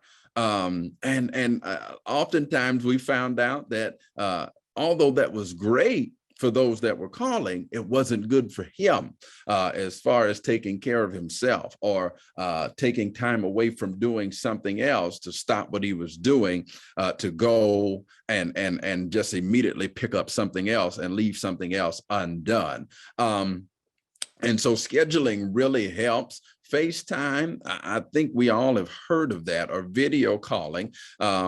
You can do, I just like those because it's better than a phone call, and it's definitely better than a text message. But to see the person's face, you can see their face, you can hear their voice, you gain more in the conversation from the tone of their voice, you can see their facial expressions, and so it helps as far as counseling goes. Let's see, Weber has said, if you do counseling remotely by phone or online, you need to be aware of any licensing requirements in your state and the client state, and of any arrangements between these states. I have lived all but 7 years of my life in close proximity to state borders. All right, okay, and so that's something that I have just picked up on. And so I'm not sure, RC Weber, if that is for counseling as far as like a therapist type counseling, or is it what we consider counseling as far as in our church? Because and that's one question that I would pose if you do know. I'll continue on in the presentation. But if it's just, for lack of a better term, we put counseling. But if it's a conversation, I mean, if it's marital issues and the couple has come to you as a pastor for you to talk with them to help them get through that rough moment, or someone has lost a loved one and they're coming to you for that type of counseling or talking or anything like that, then that's more so where I'm speaking to, versus like the having to have a license type of thing. There is a difference. Very true. Insurance providers can also provide more information along with procedures as defined by denominational office. Okay, got you. In Kentucky, most pastoral care within a church doesn't require licensure. Independent pastoral care practice, especially when a fee is charged, does require. Okay, makes sense. Thank you for that. And so yes, so you will want to check with those to make sure that you are in the right standing, because we don't want anybody to be in trouble because they were trying to be a help to someone else. And so do make sure that you check on those requirements that have been brought up in the chat. Would pastoral care be a better term rather than counseling? Yeah.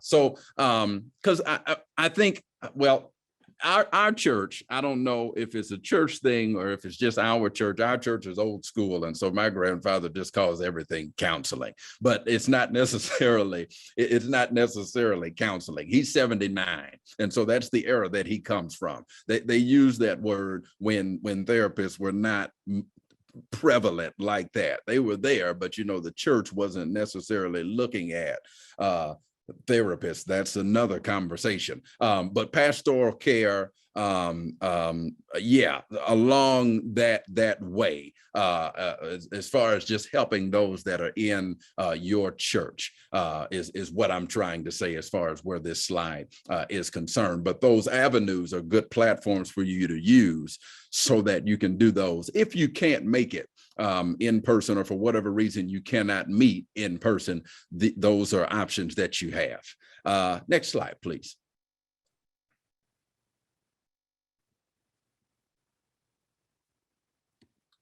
Okay, got it. Evangelism and outreach. Number one is the mass text programs. These can be found by Googling. You can find those on Google, and all those programs will pop up. Usually you may get a list of texting platforms that are out there and are available. You've got platforms like Textly, mobile text alerts, easy texting, and there are more. Our church started off using mobile text alerts, and then we gravitated to Textly. But with those, you do have several options, because I know there may have been someone who just heard me say mass text programs, and you were looking like, well, I got older members in our church who still have a landline and they don't use a cell phone. That's fine. Mobile text alerts and some of the others will allow you to type the message out. You can elect which numbers are landline and which numbers are cell phone. It will send a text message to the cell phone, and it will send the message verbally to the cell phone being read as that automated voice. So not necessarily you recording the message and sending it out to the landline, but whatever you type, the automated voice, once the person picks up their landline phone, it will read back what it is that you have typed. Or if they don't answer the phone, because you know, some people, when they don't recognize the number nowadays, they don't answer the phone because everything is the bill collector.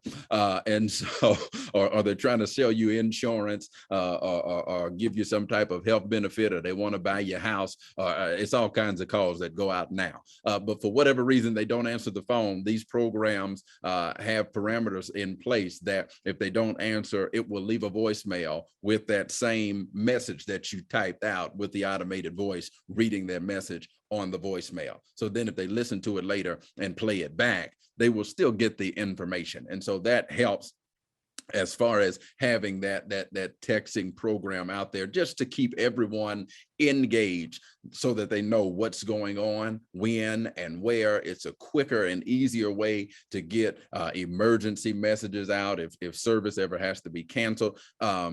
Gone are the days when you just have one church secretary, and that church secretary has all 50 members' phone numbers, and they have to sit there at the church office and call all 50 of them individually and tell them there's no service tonight. Because by the time you make it to person number 30 on your list, it's now time for service. And so you've got 20 people that are showing up to service because they didn't get the call yet. And so that's where these programs will be a benefit and a blessing to you and to your ministry. Virtual events, I just put a few there, but of course you can be creative with those and have game night, movie night. I have been a part of some churches that have had movie night, whereas how we're here on Zoom now, the screen that you can see, because I believe most of you should be able to see me and see the slide. Well, what they've done is everybody will get onto the Zoom and one of the screens will cue the movie, and they all will just have movie night together. That's more so something that maybe the youth ministries will do. But game night, that's for the whole church can do that and get together and play different games. There are creative games that you can come up with that you are able to play where you don't have to be in the same room as others, but just being creative in that way to make sure that we're just keeping everybody in tune and in touch.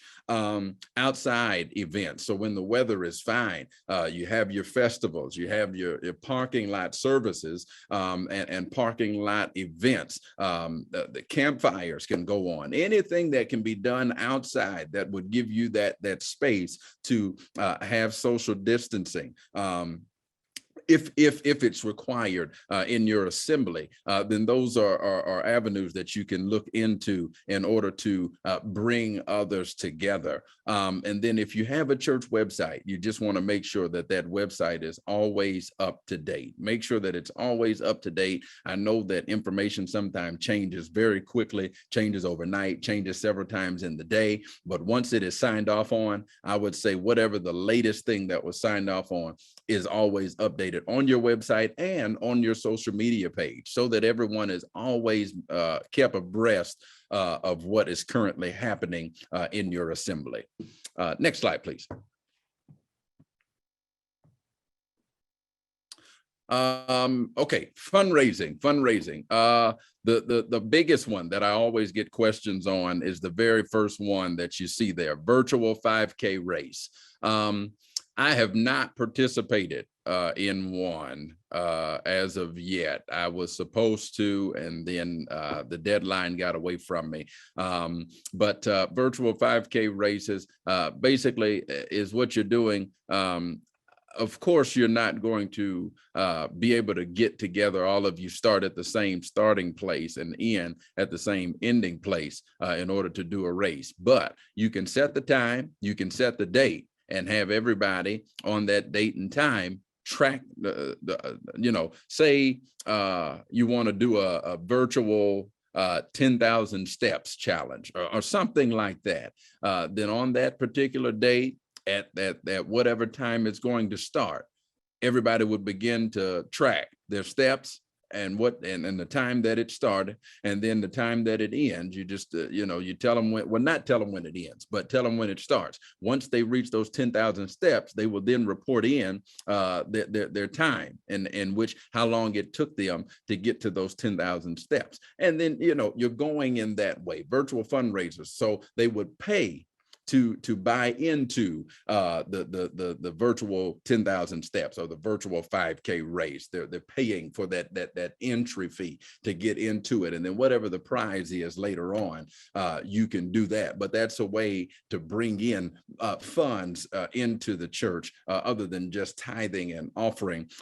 Helping those that are in need campaign. All of our churches have those where we want to help the needy. If you have those campaigns, and just make sure that information is out there, let them know what the goal is, let them know what you plan to do, and when the deadline is. We have found that individuals will give, they will give to vision.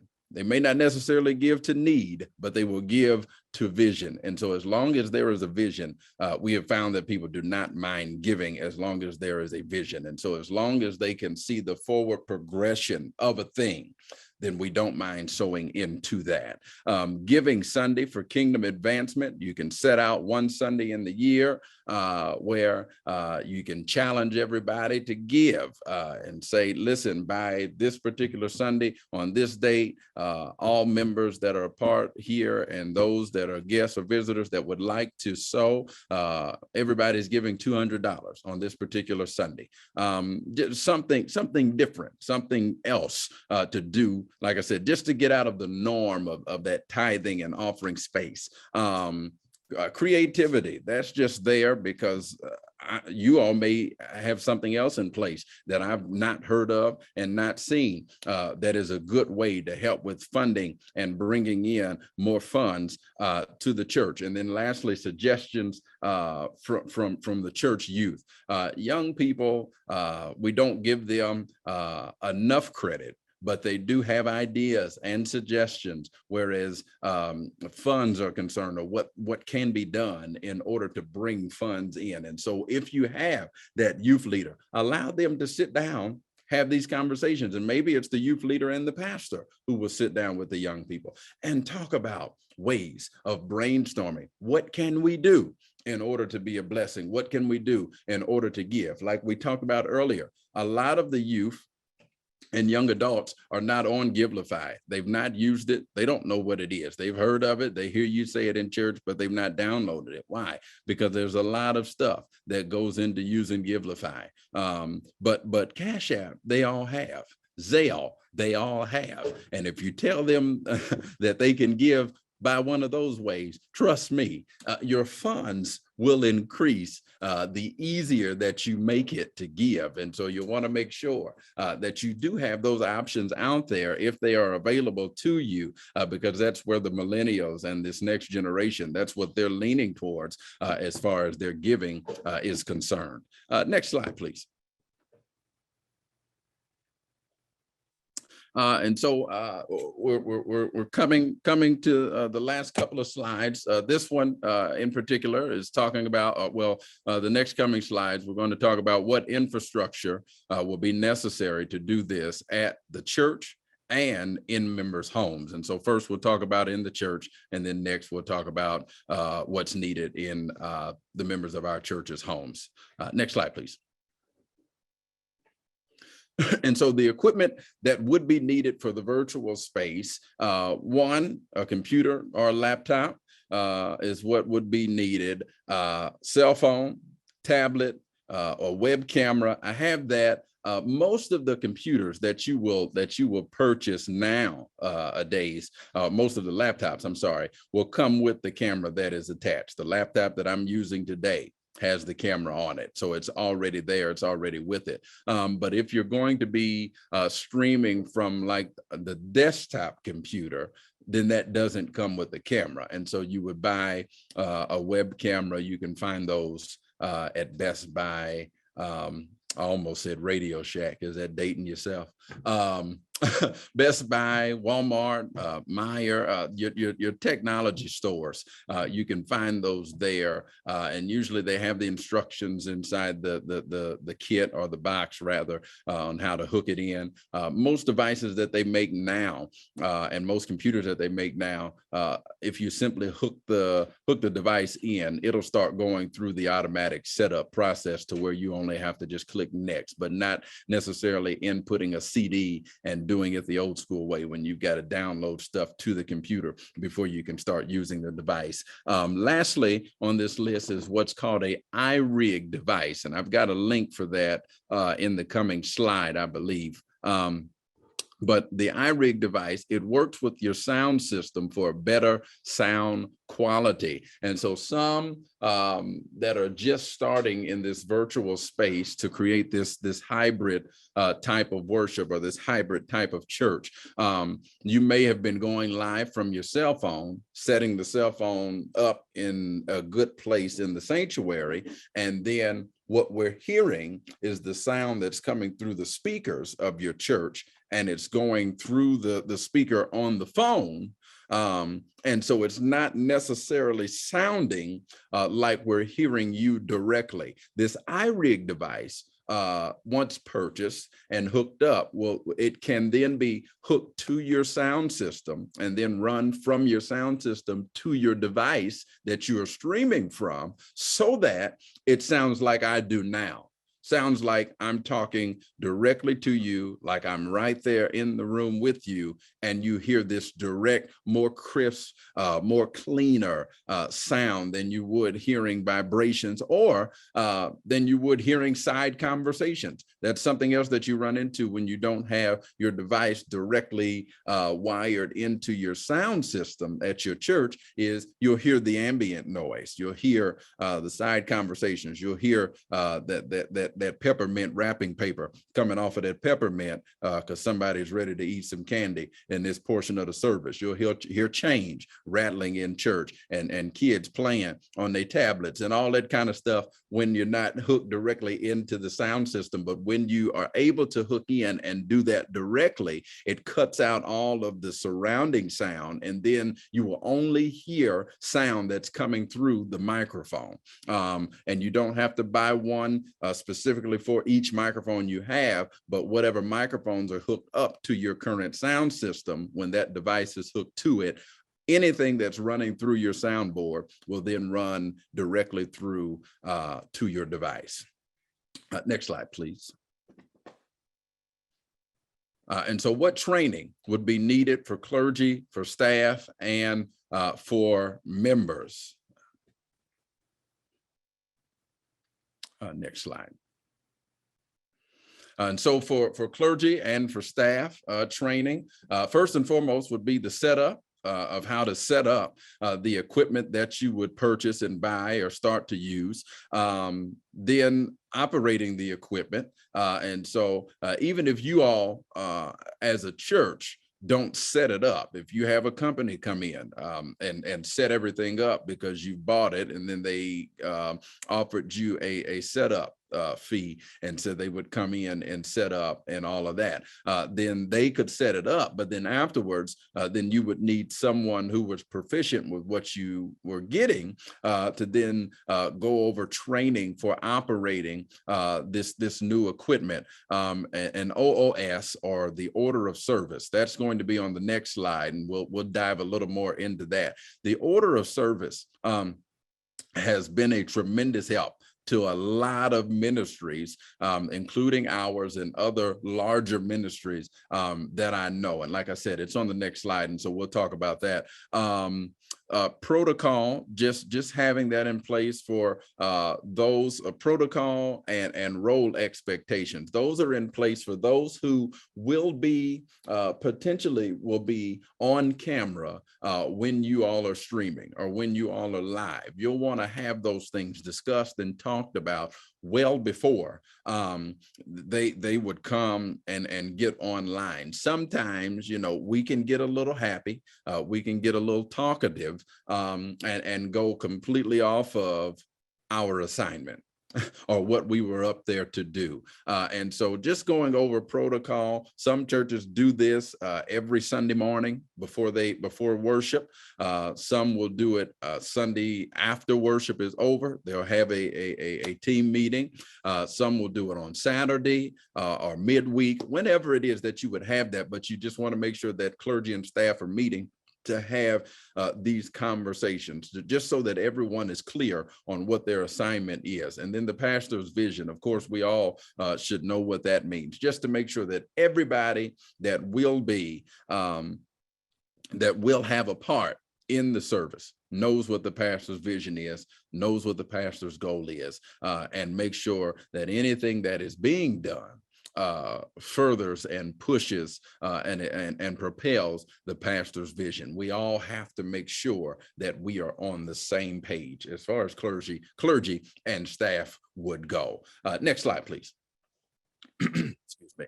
And so this is the OOS, the order of service, Sunday morning OOS, and you may have one for your Tuesday or your Wednesday for your Bible class OOS or whatever it is. But OOS just simply means order of service. And as you can see, it just has it timed out. And so we're not saying, what I'm not saying is that when you get to more in any part of the service, God will very well come in and decide to have his way. And you may get off of your timing just a bit. And so I'm not saying be so strict in your timing that God doesn't have an opportunity to move or to do what it is that he would see fit to do.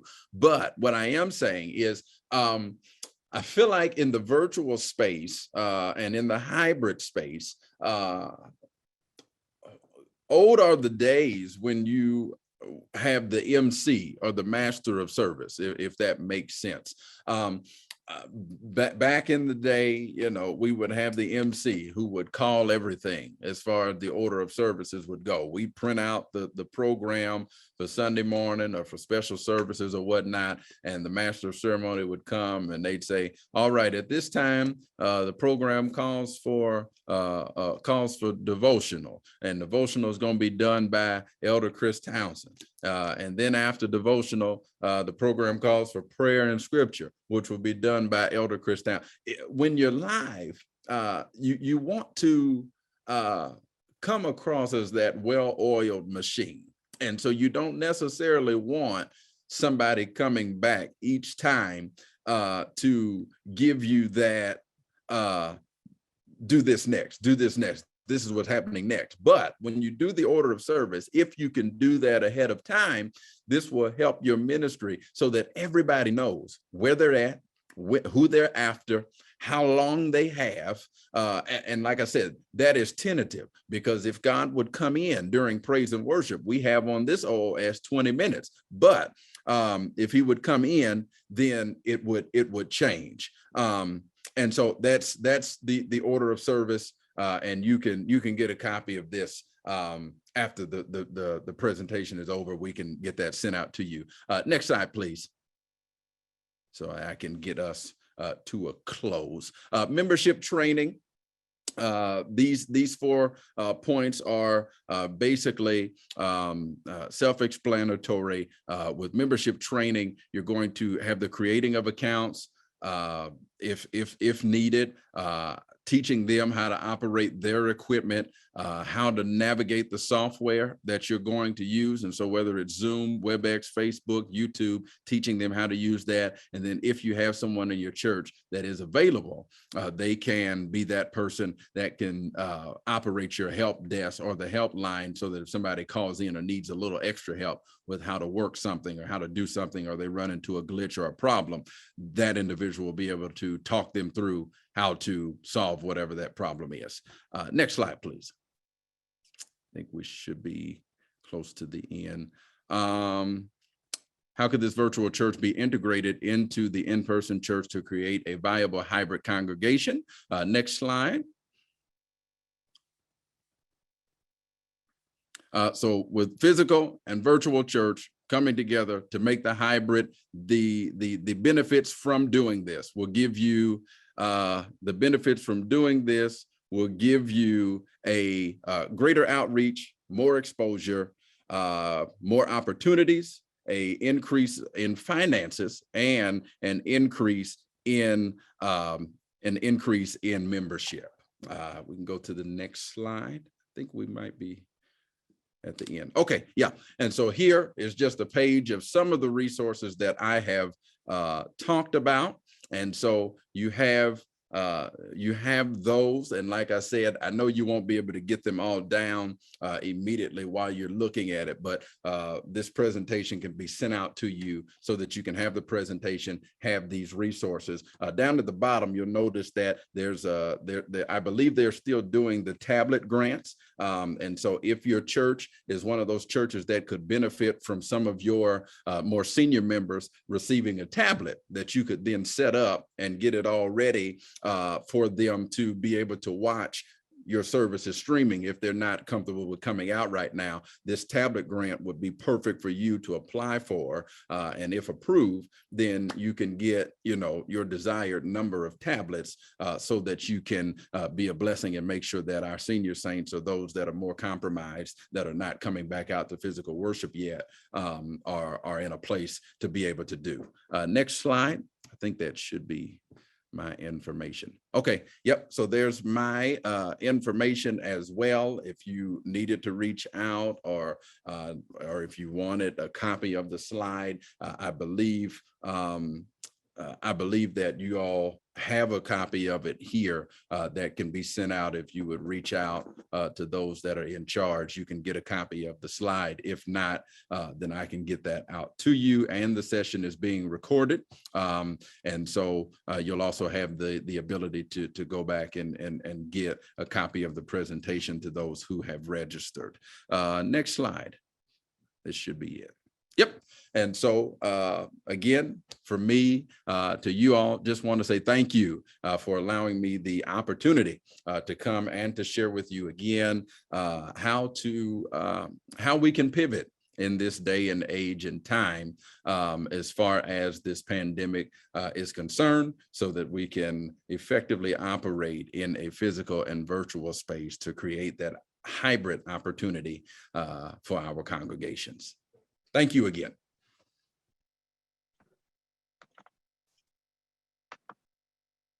Well, we thank you so much, Reverend Townsend. You gave us a wealth of information, and we will make sure that if you are registered, you will be able to receive all of these handouts, all of the packet of all of this information, because there's a lot of stuff to keep up with and a lot of stuff to write down. And if you're like me, I can't get it all written down at one time. All right. Well, thank you so very much. Thank you. All right. And we want you to know that we are praying for you and your family, especially your new little baby. And just Thank you so God much. bless. Thank God you. bless. All right. We are moving forward to our next portion of the day. I think Dr. Kauser is back with us. Is that correct? It is. Good morning. All right. I'm going to turn it over to you. So Reverend Townsend has finished. Is that correct? Yes, ma'am. Just now. And I will say that because of time constraints, we will not go into our breakout sessions for now, but we will later on today. My name is Amy Figg, and I am honored to be a part of the conversation today. Looking forward to learning from one another.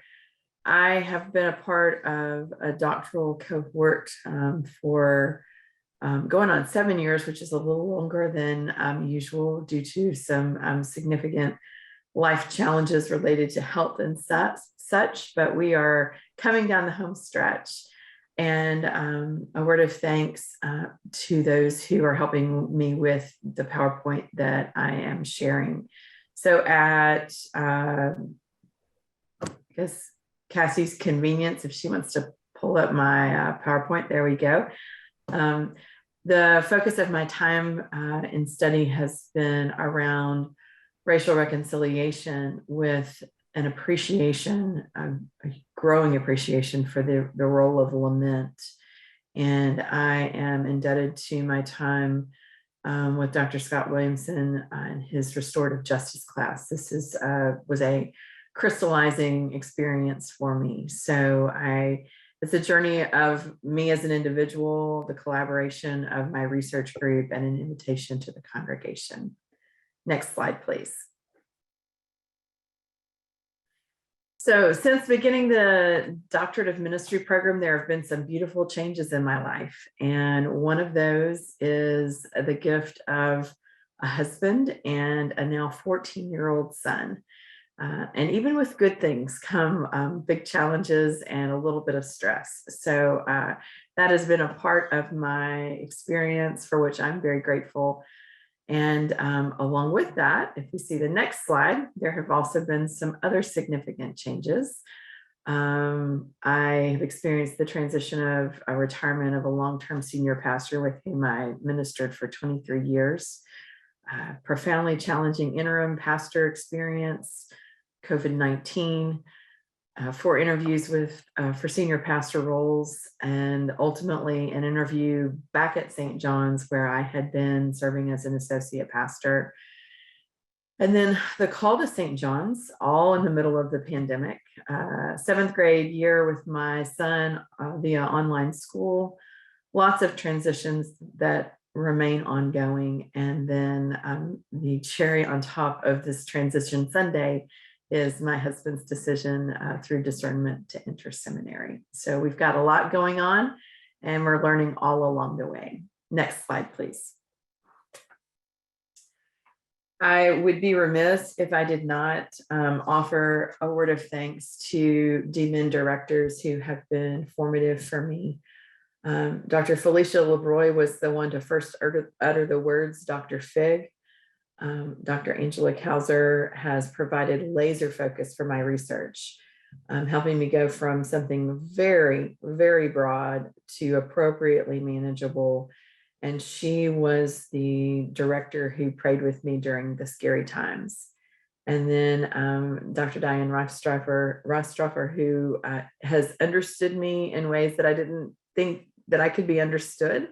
And she has balanced support and accountability that has helped me move past the challenges and into a place of more focused study. So that's where we start off the presentation today. If you would also advance the slide, please.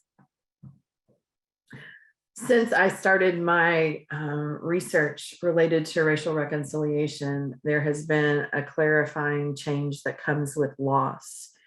And I am mindful of the faces that we see on the screen here today. Since I started my study, we have seen the death of Freddie Gray, the murder of Philando Castile, the murder of Botham Jean, the murder of Tatiana Jefferson and Breonna Taylor, George Floyd, and Ahmaud Arbery. Each of these stories helped me to be increasingly compelled towards racial reconciliation. And that begins first by honoring these people's stories. Next slide, please.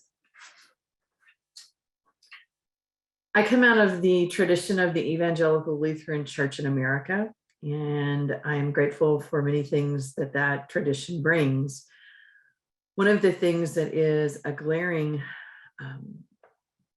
issue is that most Lutherans in the world are people of color, yet according to the Pew Research, membership of the ELCA in the United States fall into stark categories.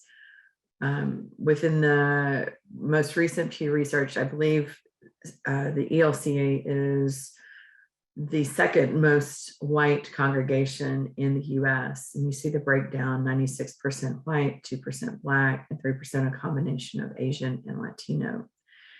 And one of the disturbing questions that I found myself wrestling with is this faith group is particularly well known for ecumenical dialogue and conversation across theological lines. And while I felt like that should be a springboard for additional conversations, the same faith group seems to be struggling to acknowledge the glaring racial disparity that you see in worship, music, language, and leadership development.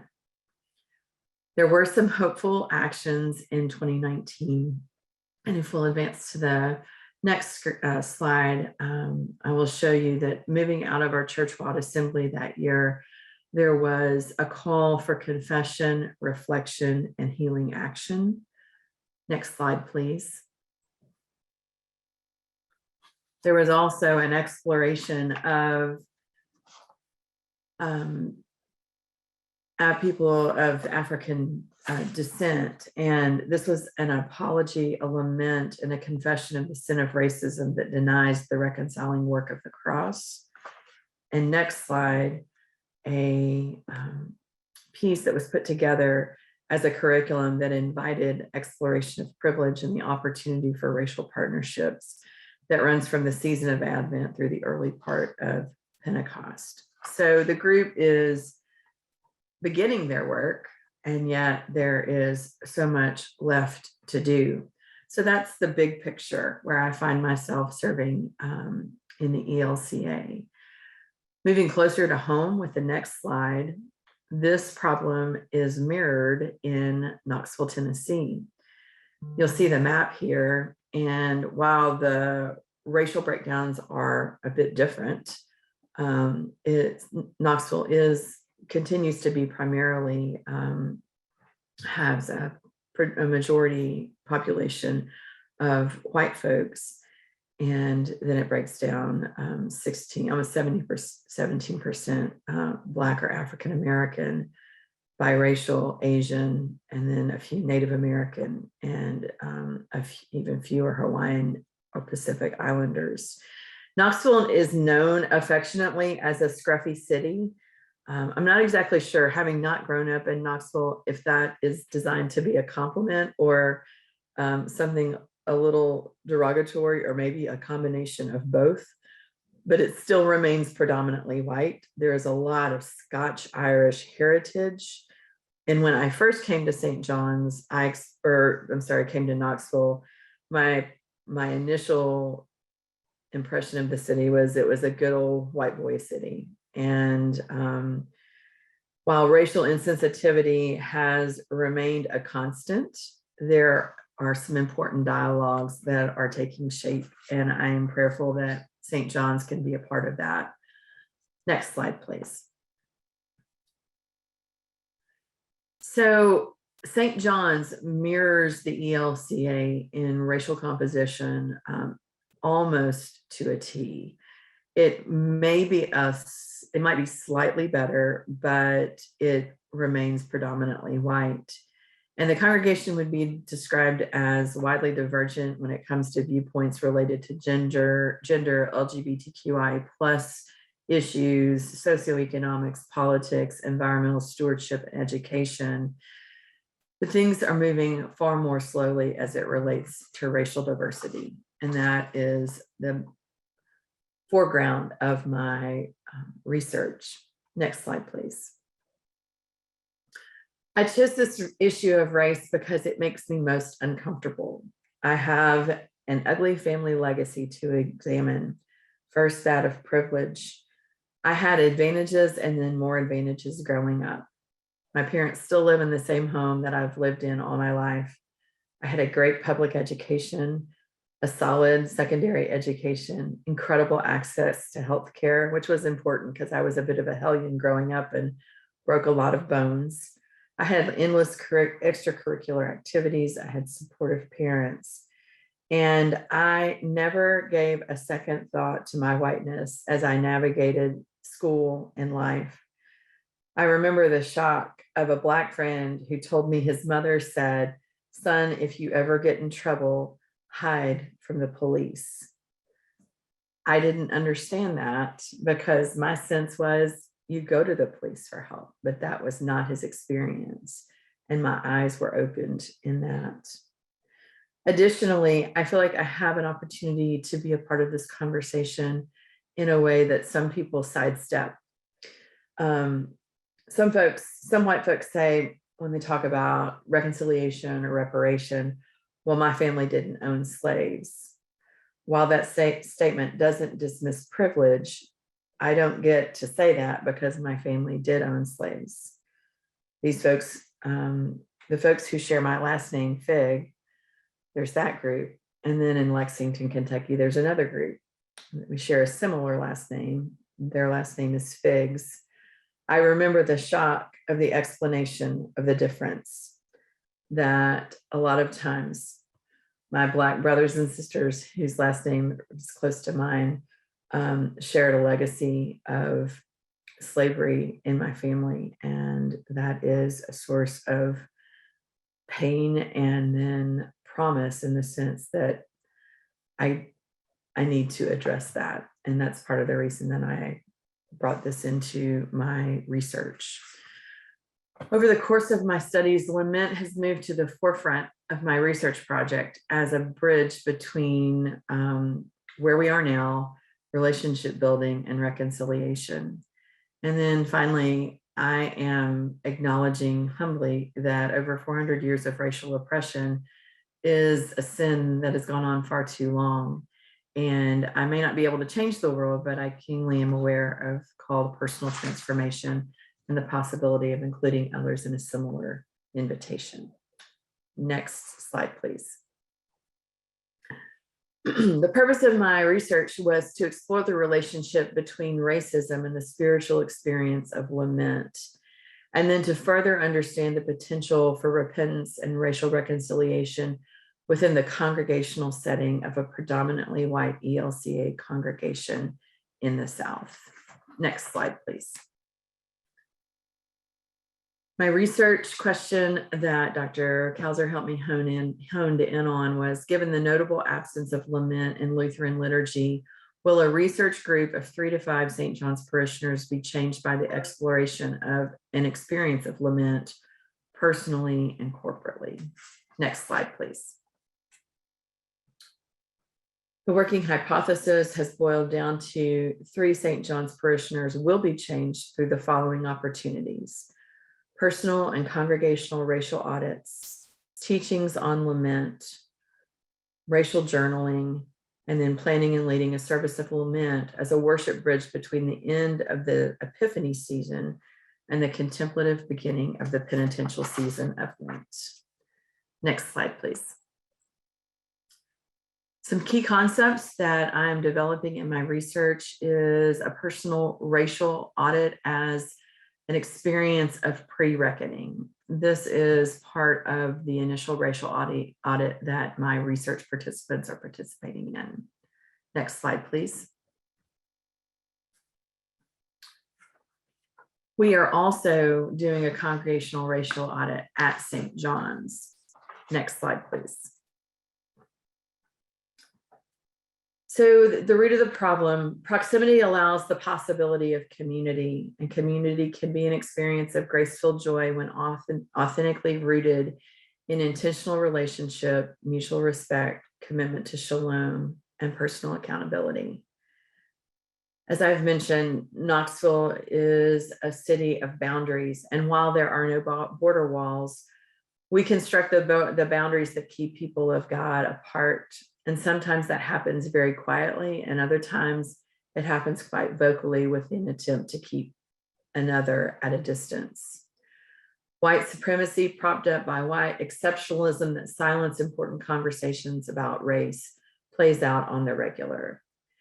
And our church building, I believe, allows a sedentary lack of awareness that maintains the status quo and avoids the soul-destroying and body-killing questions of race. St. John's was at the epicenter of that when those questions reached a fatal pitch in 1919. Next slide, please. So most often in current conversations, ghettoization refers to the degradation of inner city church or inner cities in America. It occurs most often when affluent white Americans move out of inner cities to the suburbs, and this population is replaced by poorer populations. It is a term often identified as a modern concept originating in prototype Nazi Europe, when in reality, it is a human practice of profanity that dates back to the 13th century. And it allows us to somehow believe that separate but equal is a reality, and it reinforces the construct of race without acknowledging the socio-political or socioeconomic forces behind it. Where we found ourselves in Knoxville, and I'm talking collective human we, I wasn't back there then, but coming out of the First World War, Black men returned to Knoxville after fighting for the United States and its allies. They returned with a sense of dignity that was earned by civic duty and military service. There were Black communities that grew up around post-slavery migration in urban centers in the US, where there was a thriving experience, accumulating wealth, education, and status. Next screen, please. So this is a 100-year distance between these two pictures. The racial divide here in Knoxville, Black citizens were experiencing a similar rise socially, economically, and educationally. But despite those new horizons, there was a boundary along Central Avenue that separated the Black neighborhood from the rest of Knoxville in 1919. And this photo is taken at the corner of Central and Broadway, which is just north of our church, looking south. And in both pictures, you can see the spires of St. John's there to the right. Next slide, please. Actually, I'm going to continue on to the next slide, please, Cassie. A brief overview of where we're located. We are located in what is now called the heart of the Mission District, the corner of 5th and Broadway, and we deal actively and engage actively with our neighbors in this community. Some of those live in the surrounding neighborhoods, and some of those are houseless neighbors who deal with mental illness and health and things such as that. So looking at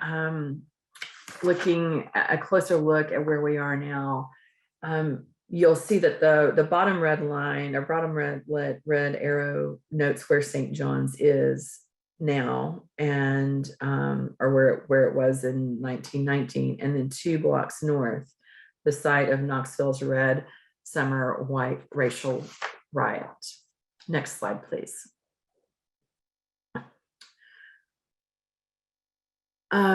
The Knoxville's Red Summer happened at, let me see, the Knoxville White Race Riot in the Red Summer of 1919. There were, of course, a series of violent riots, predominantly whites against black, that happened between May and October. And the experience here in Knoxville happened in August, began in August, on August 30th of 1919, where an intruder entered Bertie Lindsay's apartment. It's the person pictured in the top right. She was killed, and the only witness was her cousin, Ora. When the intruder left, Ora went to her neighbor, who was a police officer, Andy White, who immediately accused Maurice Mays, a biracial man here in Knoxville. Maurice was a foster child. He was adopted by a black couple, and that was William Mays and Frances Mays, but he was the biological son of the white Democratic mayor, John McNeill, and his biological mother was McMillan's mulatto maid. So on August 30th at 3:30 a.m., Andy White, who made a hasty accusation along with two other officers, went to May's apartment. They found a revolver, and he was handcuffed and hauled to the crime scene, where Ora identified him as the intruder. Around 8 a.m. the next morning, a mob of angry white folks went to the jail to try and find Mays, but he had been relocated to Chattanooga as a protective measure. No African-American inmates were harmed during the search, but in the jail, a dozen white inmates were freed, and there was violence. Later that day, the National Guard were called into the intersection that I showed you, and they were encouraged to bring about peace. And if you read the accounts in history, the riot that happened brought about property destruction. There were 6 blacks killed and 1 white killed. What's not told is that there was a police directive to set up machine guns at an intersection and to mow people down. And the official count was actually much higher than that. Next slide, please. 102 years later, the racial divide remains. If you look at the map here, the green sections predominantly on the east side, and then a small section in northwest Knoxville are where you will find siblings of black and brown shades. The corridor in the middle is downtown, and everything else that is blue is predominantly white. So East Knoxville and a small portion of Northwest Knoxville, predominantly green, surrounding areas, all white. Next slide, please. This history is important because African Americans are being pushed out again 100 years later. In the years that followed Knoxville's Red Summer, Black citizens were displaced for industrial development, further solidifying the racial divide between East Knoxville and West Knoxville, with downtown serving as the line of demarcation. Just recently, there's been another land grab and a commercial development unfolding on the same land just east of St. John's. WBIR News began to articulate the racial impact of the proposed multi-use sports stadium. And Cassie has been gracious enough to help me share a 5-minute presentation about this process. I invite you to keep in mind that the land where this is being constructed was taken from Black folks in the early 1900s. Thanks, Cassie.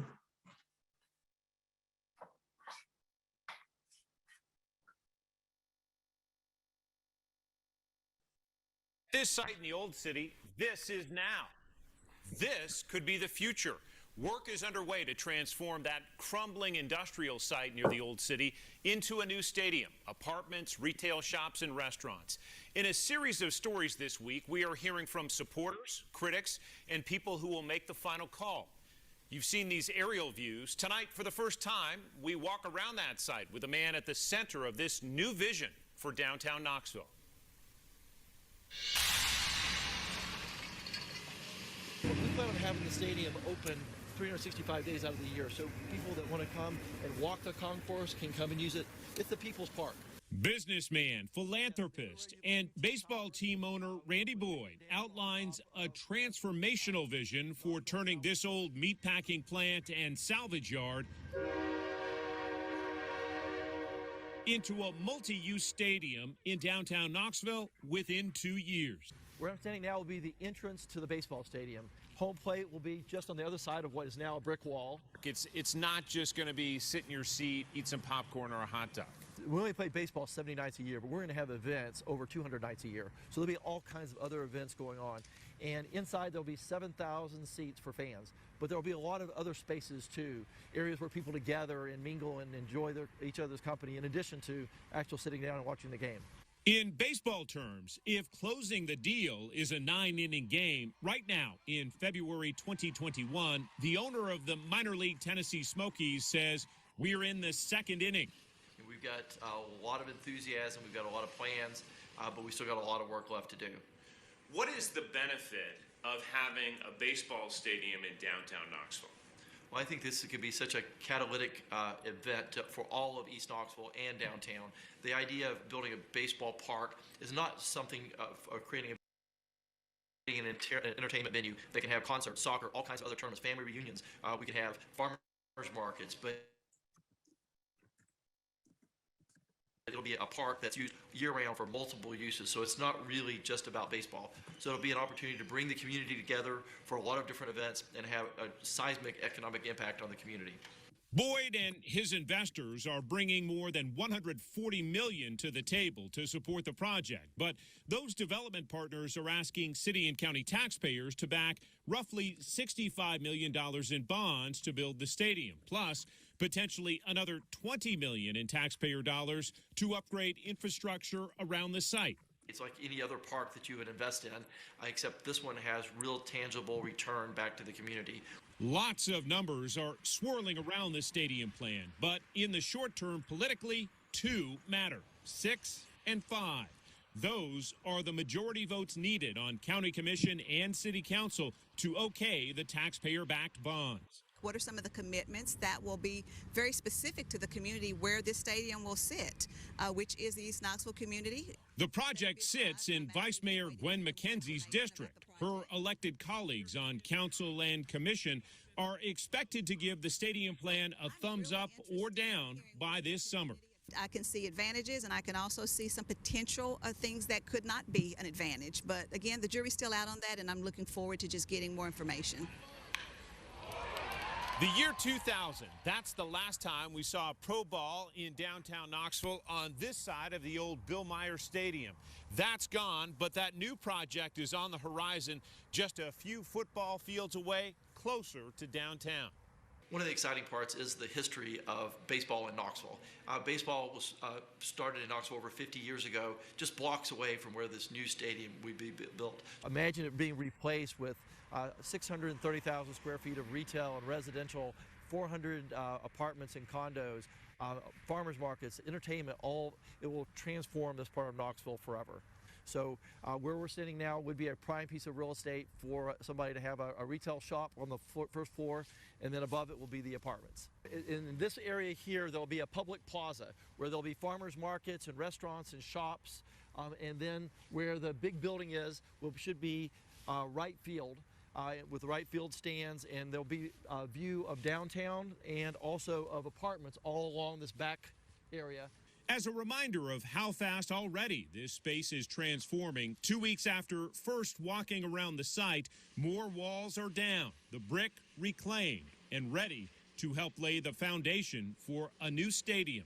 And then 10 years from now, just imagine all this industrial waste turns into this magnificent part of our city. Tomorrow, we take you to a city that supporters of the stadium project point to as the gold standard, the vision for what could happen in downtown Knoxville. And right now online, you can read about what critics and supporters of that stadium have to say and also take a closer look at those potential designs right now at WBIR.com.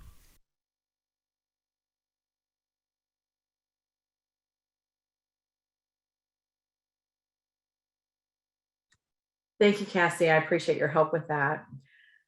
Some key concepts of my research is that of lament as our very first step. Lament will not allow us to revert to easy answers. There's no triumphalistic and exceptionalistic narrative of the American church that can cover up justice. There are no easy answers to unabated suffering. Lament continues. Chan writes that in Prophetic Lament. Since the lament continues, there's wisdom that comes from leaning into this often misunderstood and maligned practice. Rarely, perhaps never, an act, but instead a process over time and space through relationship. Lament invites deep speaking and deep listening. Deep speaking finds expression as evocative words and searing phrases and prophetic demands. And deep listening responds through held sacred space, intentional engagement, and fidelity to understanding even when painful. Together, back and forth, there is a bridge from racism to repentance and even further to reparation. As I think about this, I am mindful that lament can certainly happen individually. It can happen in small groups, and perhaps the place that most needs to be recognized is in worship, drawing from scripture and communal cries. You look at Psalms, you look at Lamentations, you look at Job, and you see lament. I also believe that if you look in the New Testament, that you can find lament. It's not quite as distinctively called out as that, but I wonder about Mary pondering things in her heart, and if there was lament there. I wonder if Peter's hours following his betrayal of Christ. And I also wonder Saul's recognition of his persecution of Christ. I wonder too about all those who waited and waited for healing, if lament went up. Next slide, please. I know my time is running short and we want to make sure we have opportunity for conversation if possible. The things that I have come to realize is lament is but the first step. And while nothing is impossible for God, the pace of this work rarely seems to be quick, in part because there's simply so much that needs to be named, owned, explored, and lamented. As a white woman and born out of my discomfort, there is a desire to move things along. Let's get to the good part, the kumbaya moment, the Coca-Cola commercial where we all hold hands and sing in harmony. I've come to recognize that is arrogant, dismissive, and insensitive. People of Black and brown shades didn't get to move things along. So now I appreciate the need to listen deeply and hold space and match pace with those who are on this journey with me. Moving forward, I believe that lament can lead to reckoning, repentance, and then reckoning. As I think about reckoning, I would say that there are days that I want to say to Jesus, I just don't want to take this suffering up, but help me to be faithful to your call.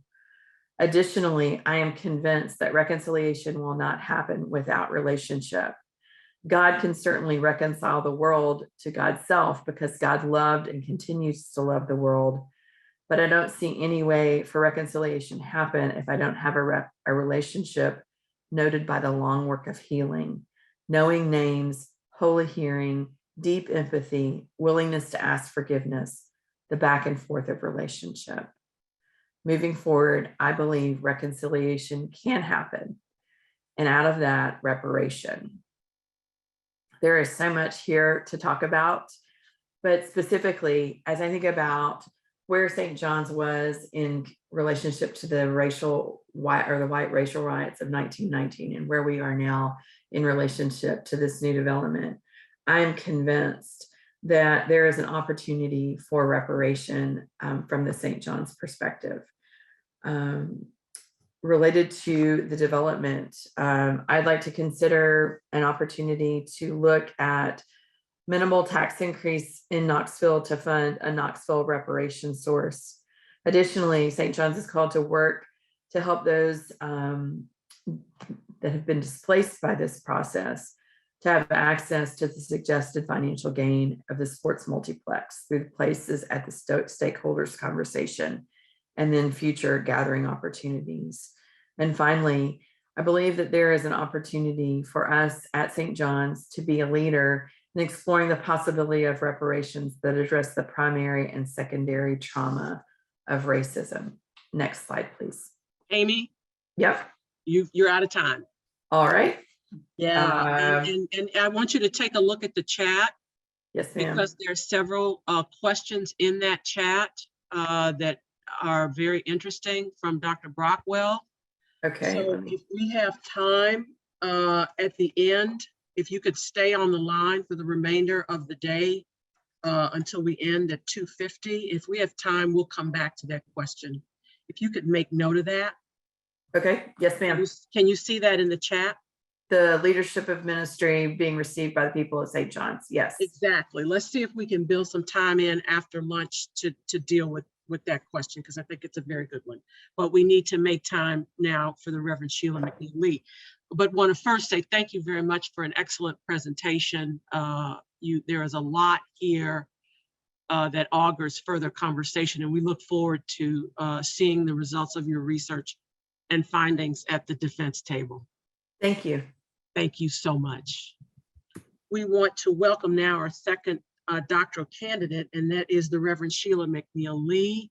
Reverend Lee, your slide is up. The floor is yours, and we're going to give you until 12:13 to make your full presentation. Thank you. Okay, well, good morning.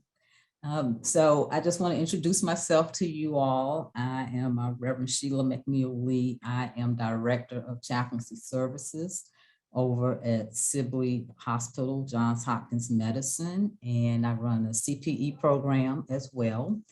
And my background in ministry includes ordination in the AME Zion Church, as well as doing some work with non-denominational churches and also the Disciples of Christ. So that's a little bit about me. And here is my project, still in infancy or in the middle now, because I'm getting toward the end, but not quite complete. So how did we get here? The impact of COVID-19 pandemic on the well-being of 4 African-American pastors in the Washington, D.C. area. Next slide.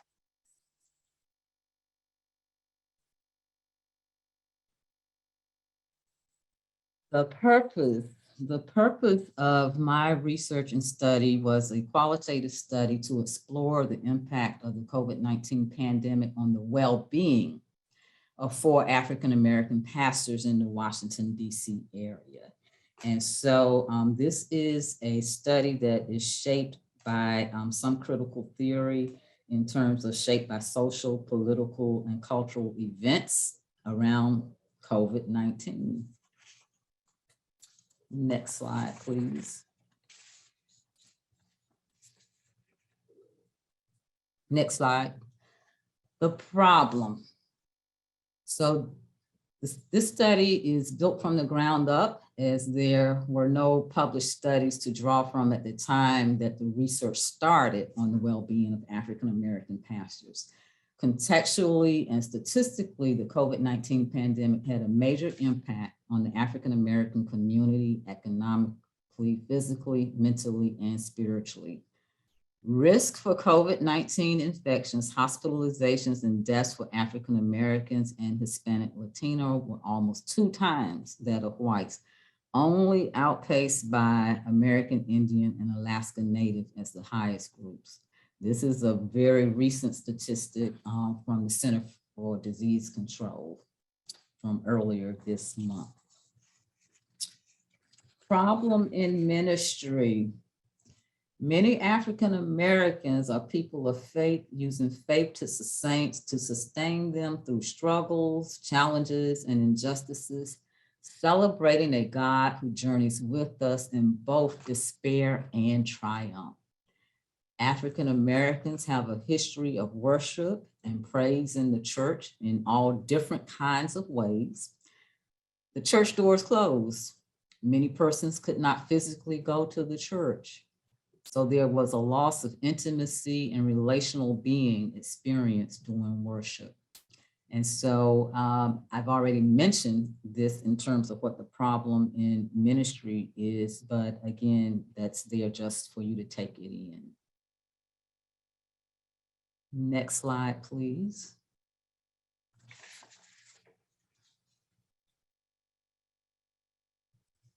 So my research question, the primary research question is, what is the impact of the COVID-19 pandemic on the well-being of 4 African-American pastors in the Washington, D.C. area? And from that question, there are also some sub-questions that you'll see a little bit later in this presentation. But my next slide talks about research participants. And so I want to pull that up. In this study, in terms of gender, there are 2 female and 2 male pastors. So I'm really happy about that. You know, they got some equality there. Locations of the churches, there are 2 churches in Washington, D.C., 1 church in Maryland, and 1 church located in Virginia. Congregational size, it is varying. And so 1 pastor pastors a small church, and then there's a medium, large, and a mega church in this study, and they share their perspectives for this study. Next slide. So these are the subset research questions that come from that primary question in terms of the impact on the pastors. And so I wanted to look at different aspects of well-being. And so these are the questions that came up from that primary question as subset questions. What is the impact of the COVID-19 pandemic on the physical well-being, on mental well-being, on financial well-being, on occupational well-being, and on spiritual well-being? Next slide, please. So in order to ask those questions, you have to have key concepts. And so the overall key concept is well-being. Well-being is a positive outcome that is meaningful for people and for many sectors of society, because it tells us that people perceive that their lives are going well. Good living conditions, for example, housing and employment, are fundamental to well-being and includes what people think and feel about their lives, such as the quality of their relationships, their positive emotions and resilience, the realization of their potential, or their overall satisfaction in life. Well-being generally includes global judgments of life satisfaction and feelings ranging from depression to joy. Some of the key concepts that were defined for this study included the African-American pastor, one who is a leader. Oops, can we back up one? One who is a leader in the church, as well as healthcare inequity emerged pretty prevalent in the study. And then the aspects of well-being that are studied are physical well-being, mental well-being, financial well-being, occupational well-being, and spiritual well-being. And so let me define physical well-being, in terms of how we're looking at our health, how we're taking care of ourselves. Mental well-being, how we're looking at the emotional and mental aspects of who we are. Financial well-being, how we're doing economically, how our finances are doing. And then, and then occupational well-being. Am I supposed to let them in? Oh. Occupational well-being in terms of the ministry itself. And then spiritual well-being in terms of what gives your life meaning. We know that's faith for us, and so how are we looking at that? And so these are the key concepts that are part of my study. Next slide, please.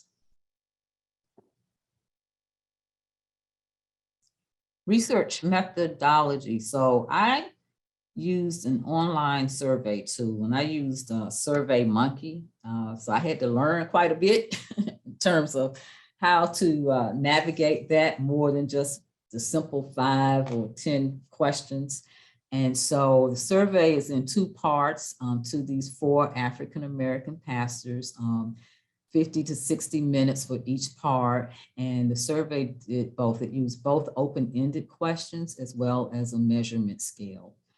Part 1 of the survey was more about narrative, hearing more from that pastor, what is their call story, how are they doing, and just finding out how they got to be in ministry.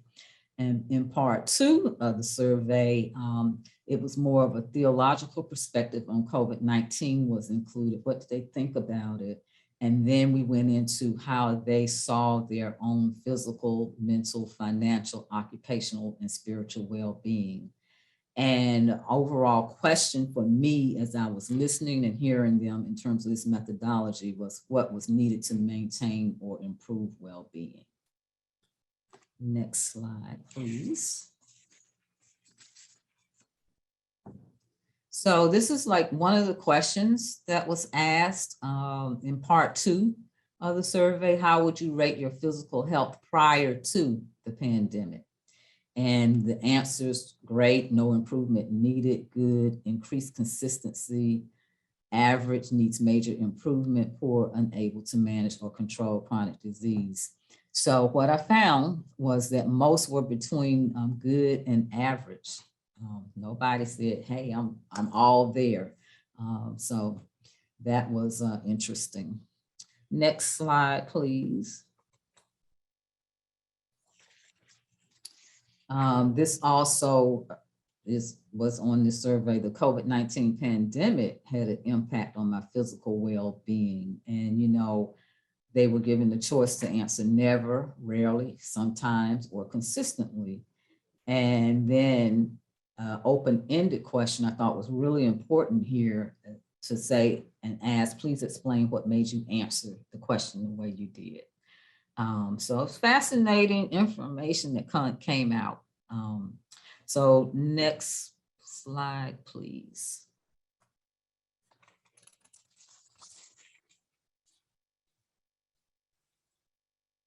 This is a statement. So there's something called in vivo coding, where you're actually, coding according to what the research participant is saying. And so this was one of the statements made by one of the African-American pastors during the interview. And that statement was that COVID-19 hit hard, and because the church was empty. And this is an actual photograph of one of the churches from the study. And I had the privilege of going to be with that particular pastor as he was using streaming to provide his services to the congregants. And so this church, I believe that was Washington, D.C. Next slide, please. Here are some of my research findings. So that stuck with me, that message, COVID hit hard. So that stuck with me, coming from one of the pastors. And they all said something similar, but in different ways. And so some of my research findings now include the following. Physical well-being for all 4 was described as the most important aspect of well-being, needing the most attention. Physical well-being. Mental well-being emerged as the second most important aspect of well-being, needing attention. 2 of the 4 made major adjustments to increase the technology in the church related to their occupational well-being. And all 4 learned new ways of including technology. Church budgets were impacted, not as much as I thought, but they were impacted. Downsize occurred specifically for music ministry for 2 of the 4 churches, and administrative receptionist support was impacted for after worship, as one of the churches had administrative, a live person after worship. And so there was no longer a need for that. Two of the churches also started doing contracted services, such as janitorial services, and so, two are using technology as part of the services as well.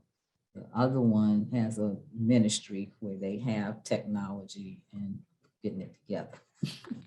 Some of the surprises: pastors like the quality time that the pandemic afforded in being with their families. That was a surprise to me because I thought they might be anxious to get back to the church. They thought the pandemic was temporary, but now recognizing, that it's not by temporary. They meant, oh, I thought it was going to last like, 3 to 6 months, and we would be done with it. One even went on to say, it's okay if it continues longer as I work on myself. A big finding for me, a surprise, was that recognized that the pandemic increased competition amongst churches. As congregants online can flip the switch, no longer need to sit in the pew. So that was a big surprise finding for me, that the pandemic has increased competition amongst African-American churches and churches probably in general, as we have the option, to, hit that button, go to the next one, or, because the services are recorded, you can watch 2 or 3. And so that's been my experience, is that I'm watching more than one service on Sundays. 2 of the 4 have experienced increased membership since online services started. And so that was a surprise finding for me as well.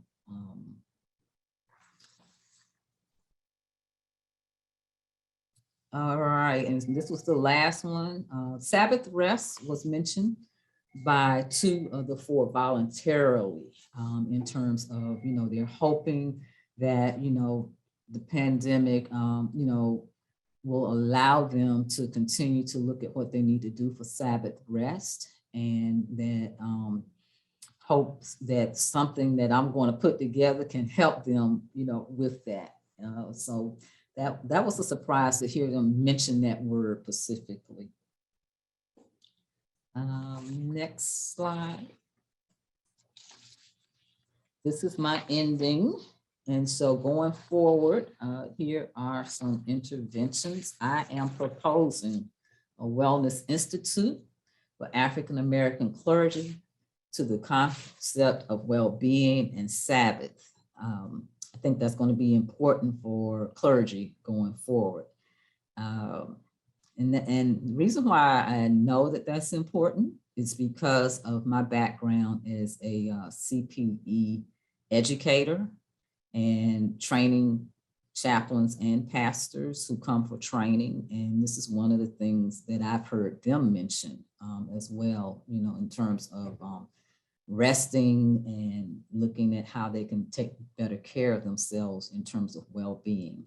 And so along that line, there will need to be some sort of grant-funded research and development.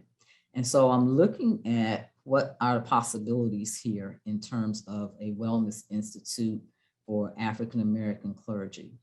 And lastly, while there are conferences, retreats, and some health initiatives, such as the Duke Health Clergy Initiative, a broad, comprehensive organization stretching across faith lines has not been implemented for African-American clergy.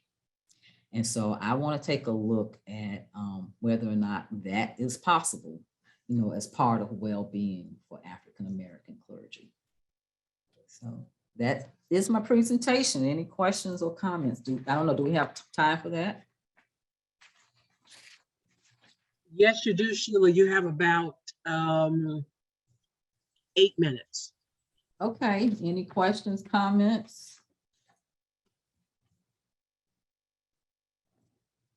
If you have a question, please feel free to unmute yourself or put your question in the chat. Sheila, I'll start with you. Have you drafted or have a sense of what this African American Clergy Retreat Center would be and do. Yes. So because of the study, I think it's important that we continue to look at these areas of well-being for clergy. And so it would include looking at some of these aspects of well-being. Big in my world is self-care. Yes. And how we do that. I've heard and that's the passion. I didn't mention that, but that's the passion from where this comes from, is because of the training that I do and the stories that I've heard, that self-care becomes a critical component, and that leads to well-being. How are we going to take care of ourselves and do this well-being? Did you see someone in your sample who was doing that work well before COVID and was doing that work well during COVID? I'm going to say probably, because no one answered that question, that they were doing great prior to COVID. I'm going to say no. I know that 2 of them became intentional during COVID in terms of what they were doing around the physical well-being.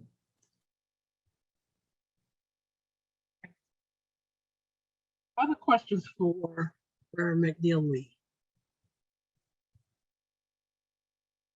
I have a question here from Dr. Bickerstaff. Is an online retreat an option for pastors to gather in your understanding of retreat? Well, I hadn't gotten that far, but that's a good idea. But I also think that because we are relational people, that we, could probably benefit from being together. Online has its pluses, but I think, there's something to be said for gathering in person as well. So I think, it is a good question, and one that certainly should be entertained. And thank you. You said great research, so thank you. Dr. Bickerstaff, can you unmute yourself so we can hear you?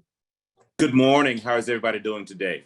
Good morning. Very well. Can you describe a little bit more what an online retreat would look like, just in your imagination? Yes, ma'am. So what I was thinking as I listened to your research and the needs of those pastors and the needs of all of us as pastors in this COVID and post-COVID era, as it relates to online retreat, some of the same items that we use in retreat, reflective moments, creative spaces in order to do that reflection, but also allowing them to find local area, a place for them to go into retreat, but allowing me to be able to connect in an online sense.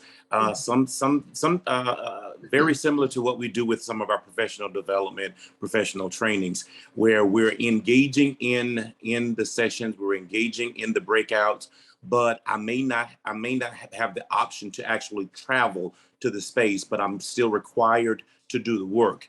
And what I was thinking was, it may be that once I get back from retreat, if I'm coming to a physical retreat with you, I have the tools and I have the skills. But what would it look like for me to learn the tools and learn the skills real time in the space where I have to serve each and every day, so that when I need to go into retreat in and of my own self, I have those tools and I've created that space already with your guidance and with your framework, but allowing me to now have the tools necessary where I am in ministry, so that when I need to go into retreat, I have what you've given, but I also have the space I've retreated to.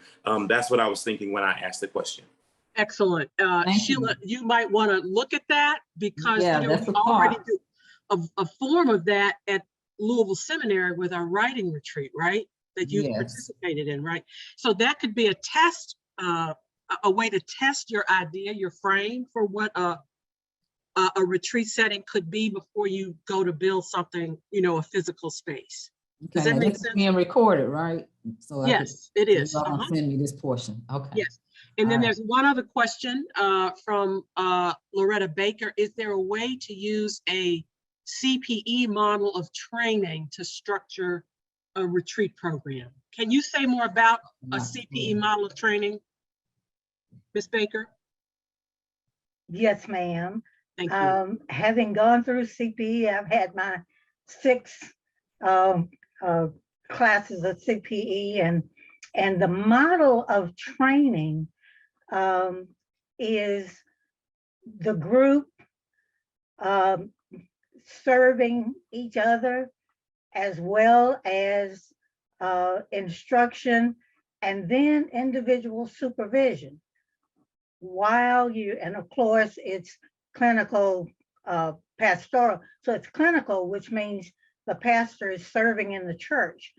So is there a way to take that model and create the program that you're talking about that doesn't require any major, huge changes or even delay?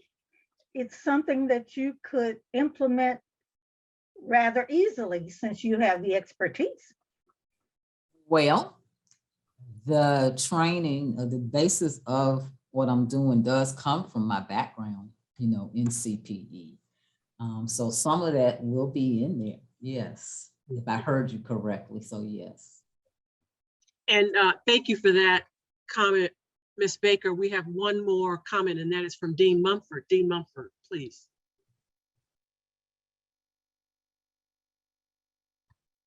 You're on mute.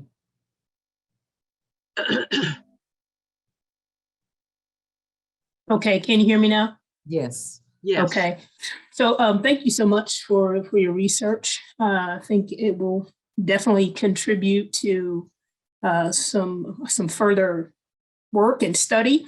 One of the things I was thinking is that some aspects of well-being may be easier to do online than others. Certainly, we talk about physical well-being, being present for that makes a lot of sense. But I was thinking that maybe some seminars on financial well-being in particular could be done online and engaged very readily. So I think that people could experience that in wherever they may happen to be, but there may be some other aspects as well. So generally want to say, thank you for the research and for the ideas. And my hope is that you continue to pursue this and keep all of us posted on how this goes. Well, thank you, Dr. Mumford. It's a pleasure to actually get to meet you in person. Thank you. Absolutely. Yes. Friends, we are at the time for our lunch break. We'll take 1 hour, but before we do that, we want to thank again our hosts and leaders this morning, the Reverend Claudette Snorton, Dr. Pollard, Dr. Gray, Dr. Bridges, Dr. Townsend, and our excellent doctoral candidates, the Reverend Amy Figg and the Reverend Sheila McNeill Lee, who will soon, we hope and pray, be the Reverend Doctor. So we ask you now to go for your lunch, to please come back in about 1 hour, right at 1:15 Eastern Time. We will see you then, and we will continue our work on our program. Thank you so much. All righty. Thank you. Welcome back to all who were with us this morning, and welcome to those who are just joining us for the afternoon. We have so far had a very rich day, and it will continue. Our first session of the afternoon, it's my task and pleasure to present Reverend Brian Smith. He is the Director of Strategic Partnerships at the Chicago Theological Seminary, where he was the administrator of a Henry Luce Foundation COVID-19 emergency response grant, providing leadership and resources to over 40 Chicago West Side and South Side faith leaders. He was referred to us by one of our former faculty, Dr. Stephen Ray. Reverend Brian Smith is the visionary behind the Black Faith Leader Collective, a consortium of interfaith leaders that convene for continuing education, activism, and grassroots efforts to develop and heal Black community. At Chicago Theological Seminary, he also had the honor of convening the Reverend Jesse Jackson Symposium around the life of Reverend Jackson Sr., who is an alum of Chicago Theological Seminary.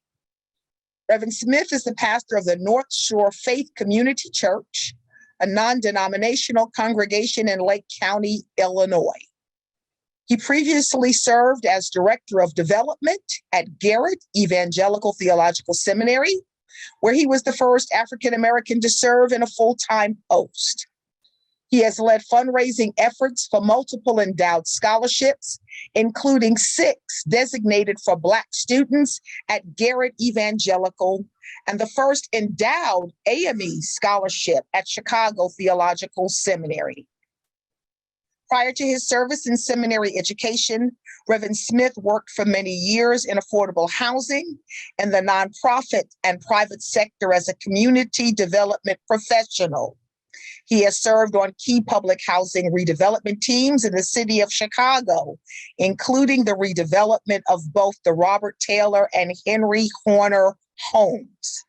He is also an artist who enjoys singing, writing plays, and DJing music.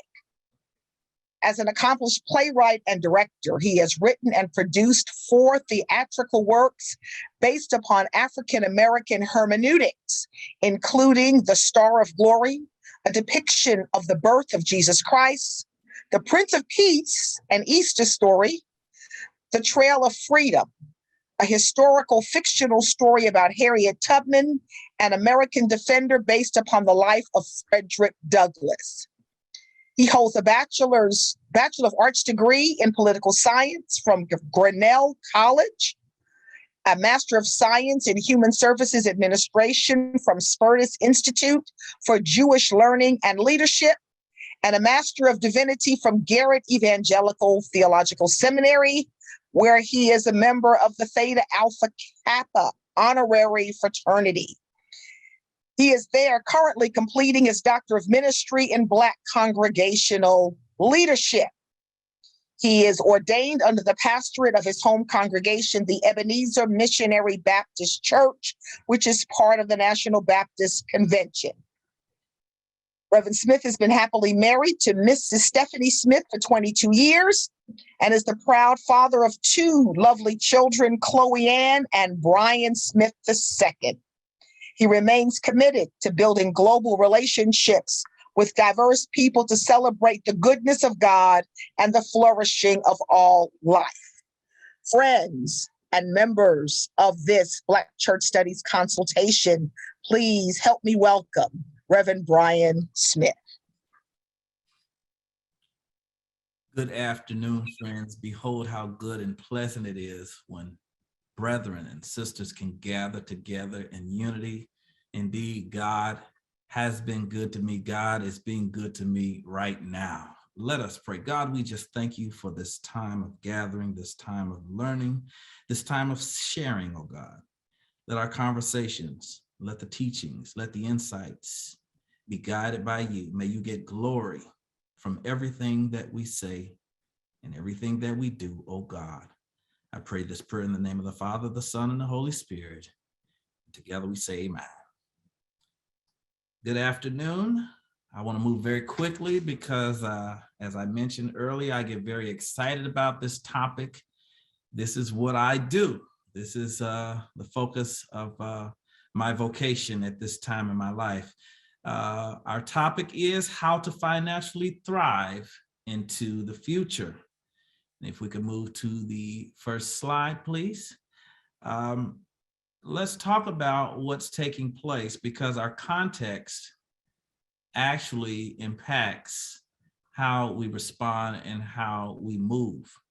And before I begin, I also want to give you greetings from Reverend Dr. Stephen G. Ray, who was my president. He's retired now, and he is still my mentor. And he shared with me that he wanted me to express his greetings. And he speaks very highly of you, and I'm grateful that he has connected us. I want to first talk about my social location as we deal with the current context. I'm a South Side, born and raised Baptist Chicagoan. And of course, as was mentioned during my bio presentation, I come from a background of community development, so that I have spent my entire life serving our people in a variety of capacities. And then later I accepted my call and I went into ministry full time in 2010, but I've always been a part of the church my entire life. Indeed, I was a third generation member of my congregation that eventually ordained me. I pastor a small, wonderful congregation, and I've worked in fundraising. So I have a view of the academy, both in terms of what we produce with our academic pursuits, but also how we have to pay for it. And so that's a constant when I do any presentation, understanding how we convene and gather resources to pay for what we do. And lastly, because of my recent work, I have an interfaith perspective, so that now I look at the world, as you can see with the map in front of you. And when I look at the context, I look at the world. And what are we confronted with now? Of course, you can see extreme political polarization. We have a resurgence of vigilante justice based on white supremacy. And we're experiencing an assault on our democracy here in the United States. And so now I wouldn't say that this is something new, but this is a reemergence of some of the trauma, some of the challenges that we have seen throughout our history. Also, for those of us who serve in ministry and we live this thing, we are seeing a shifting of support for organized religion. So that I think the latest Pew study suggests that we have fewer individuals that claim to be a part of an organized religion. And the latest statistics say that 3 out of 10 individuals, adults, have no religious affiliation at all. As we move forward through this trying period, we also know that we are going through a pandemic season. Although individuals want to rush us through it, we are still in the midst of it. And so we are still grappling with what is happening and what will happen to us in the long run. Physically, we don't know what happens when people have long COVID symptoms. Physically, we're worried about people actually getting COVID, becoming sick, and then, of course, the mental health challenges that will emerge. Lastly, because of this season and because of the natural fluctuations of the economy, we're dealing with volatility and the threat, or actually the emergence of inflation and the reaction, which will most likely be a raising of interest rates, which will impact the cost of money, the cost of living. And of course, we know that the cost of our goods are higher and our wages aren't necessarily keeping pace. Next slide, please. Why does this matter? Well, because we are talking about fundraising, because we're talking about thriving financially. There are certain fiscal and material realities that come with these changing aspects of our context. And specifically for congregations, many of our congregations look like the picture that is in front of us. Either we have hybrid models of worship, or great cathedrals all across the world are partially occupied or empty. But prior to the pandemic, we were experiencing some of the challenges that I've listed in the slide. I would say probably the majority of us operate out of spaces that are older, that require more and more maintenance, so that pastors have to become property managers and contractors, and they have to spend almost as much time trying to maintain the spaces of worship as they do dealing with the ministry itself. Many of the great cathedrals that we have developed are empty. And even on Sundays, we don't fill our congregations the way we once did. And we see now this emergence of Zoom. Of course, we are on a Zoom conference now. And cyber worship, I think, is a permanent part of ministry. I don't think you will be able to have a successful ministry without some sort of online component. And then we have bivocational ministers. Many of us have to work more than one job. We don't have the ability to be in the parish, in the church, in the worship space full time, because the resources aren't there to sustain us. So what happens is that pastors oftentimes become stressed, they become overworked, because now they're trying to maintain a job as well as a ministry, which is never really part-time, as you all can imagine.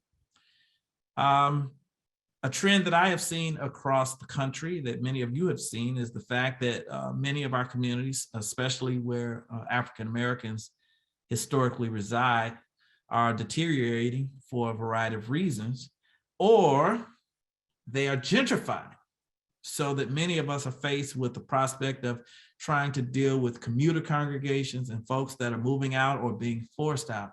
So these are some of the realities that we face as faith leaders, and over time that wears on the ministry leader. And so you can see the picture of that faith leader grappling with all of these factors that impact our ability to do ministry. And as I have shared earlier, or as it was shared, I service and support many faith leaders, Muslim, Jewish, and Christian. And a common thread is that many of our faith leaders are stressed out. In some of my work, I actually engaged in support and counseling services specifically aimed at these faith leaders, because I see them, I know what they're going through. I know that many of them are enduring hardships, illness, so on and so forth. And so we have to be mindful of this as we seek to serve. Next slide, please. If you would venture with me, I want to focus on more of the positive aspects of what we have, since I've given such a grim picture. We turn to the Gospel of Mark, and you all are familiar with this story, which talks about Jesus and the disciples and the feeding of 5,000. The word of God says, by this time it was late in the day, so his disciples came to him. This is a remote place, they said, and it is already very late.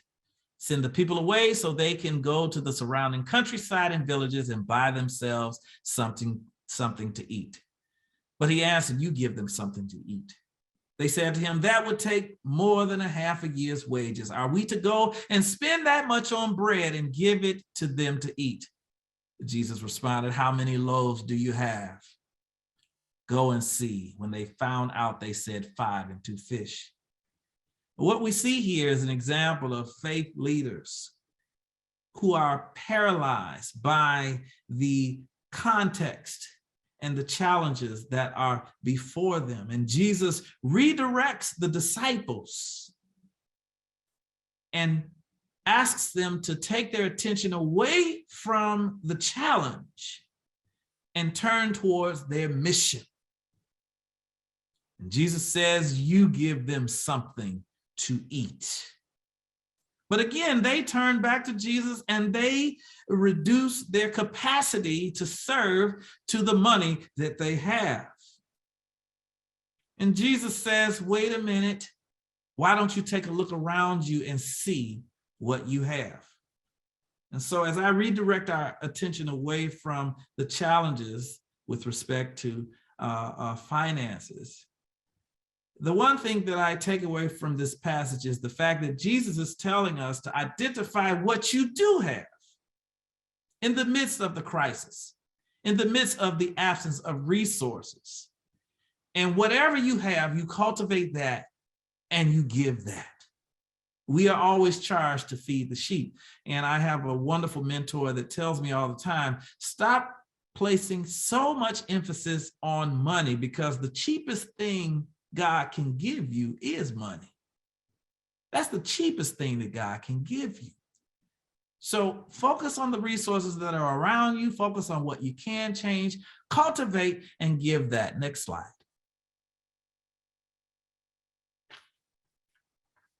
Now, here I have two columns. One that focuses on the challenges, but then one that says addressing the challenges by looking at reclaiming the mission and character and purpose of your institution, and then what I call invigorating the case of the church or the faith-based institution. We have to ask ourselves some serious questions. Number one, why does your congregation even exist? Of course, we know that you are there to save souls. We know that you are there to be a resource, but are we seeing the kind of transformation that we need that comes from your congregation? These are the questions that you need to ask. And then you have to also look at the fact that not every congregation is called to the same mission or the same purpose. We all have unique characteristics. We are all uniquely equipped to do the service of the Lord. So we need to take the time to evaluate our congregations and say, what is your unique calling as a congregation? What has God called you to do? Who do you serve? And what is the extended history of that service and your existence within that community? Because if you close your doors today, would the surrounding community be concerned? Would it make a difference if your congregation no longer existed? You have to ask that question, and you have to constantly reevaluate whether or not you are actually relevant to your community. And so how do we invigorate? We do so by taking the time to assess the individuals that are within our congregation and to assess the congregation itself to see what it actually does.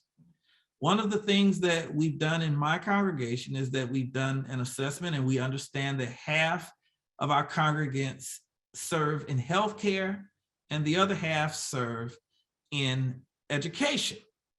And so right there, we're able to understand the unique qualities, the unique characteristics that we have as a congregation. And we understand what we are capable of doing. You might want to catalog this and then do an analysis the way I've just mentioned. You say, okay, we have, in my case, we have people that work in healthcare, we have people that are educators. Perhaps God is calling this congregation to look at the needs for healthcare and education in our community. That's pretty simple. But there are other characteristics, there are other gifts that reside within your respective houses of worship. And it would behoove every congregation to go through a methodical process to assess exactly who you have and their capacities for service. Also, as I mentioned, and I was blessed to have Dr. Kauser as a professor who was adamant about students taking the time to learn about their communities. It's not enough to go into the space of worship where you serve, but rather you might want to take a walk. I advocate taking a long walk down each and every block, walk through the alleys, just literally walk the spaces where your church lives. Look at who's there. Look at who isn't there. Do a windshield survey. What services exist? What stores exist in your community? What stores don't exist? What is the condition of your community? Are the streets paved well? Or do you have large cracks in the pavement? Pay attention to where you live. A lot of us are caught up with looking at the walls of our congregations, but it's time for us to begin to step outside of those walls and do a serious assessment of what exists outside. Now, community asset mapping is an entire course. I strongly advise you to talk to Dr. Kauser, but I can tell you basically what I did in my own, with my institutional position and at another church where I served, is I took a 3-mile radius. And I literally, in many cases, I walked, especially in the congregational setting, where I actually anointed 150 blocks within that city. But literally, go block by block, assess who is there, pull demographic reports, look at the reports of businesses in your community, look at the schools, and record all of the assets that exist where you reside. And then after you do that, look at your congregation, look at what you have discovered with your gift assessment and your membership catalog and analysis, and see where you match up with the community needs. Not every congregation is called to do everything, but there are some things that you are called to do, and you match it up just as you would your job description, and you see if you are doing the things that need to be done in your community, or if you have special gifts that align with the needs of your community. Next slide, please. What you will discover, what every congregation will discover, like the disciples, you have much more than you can imagine. Quite often we reduce resources to money, and I strongly encourage you all, if you have not read this book, to pick it up. It's called Holy Currencies.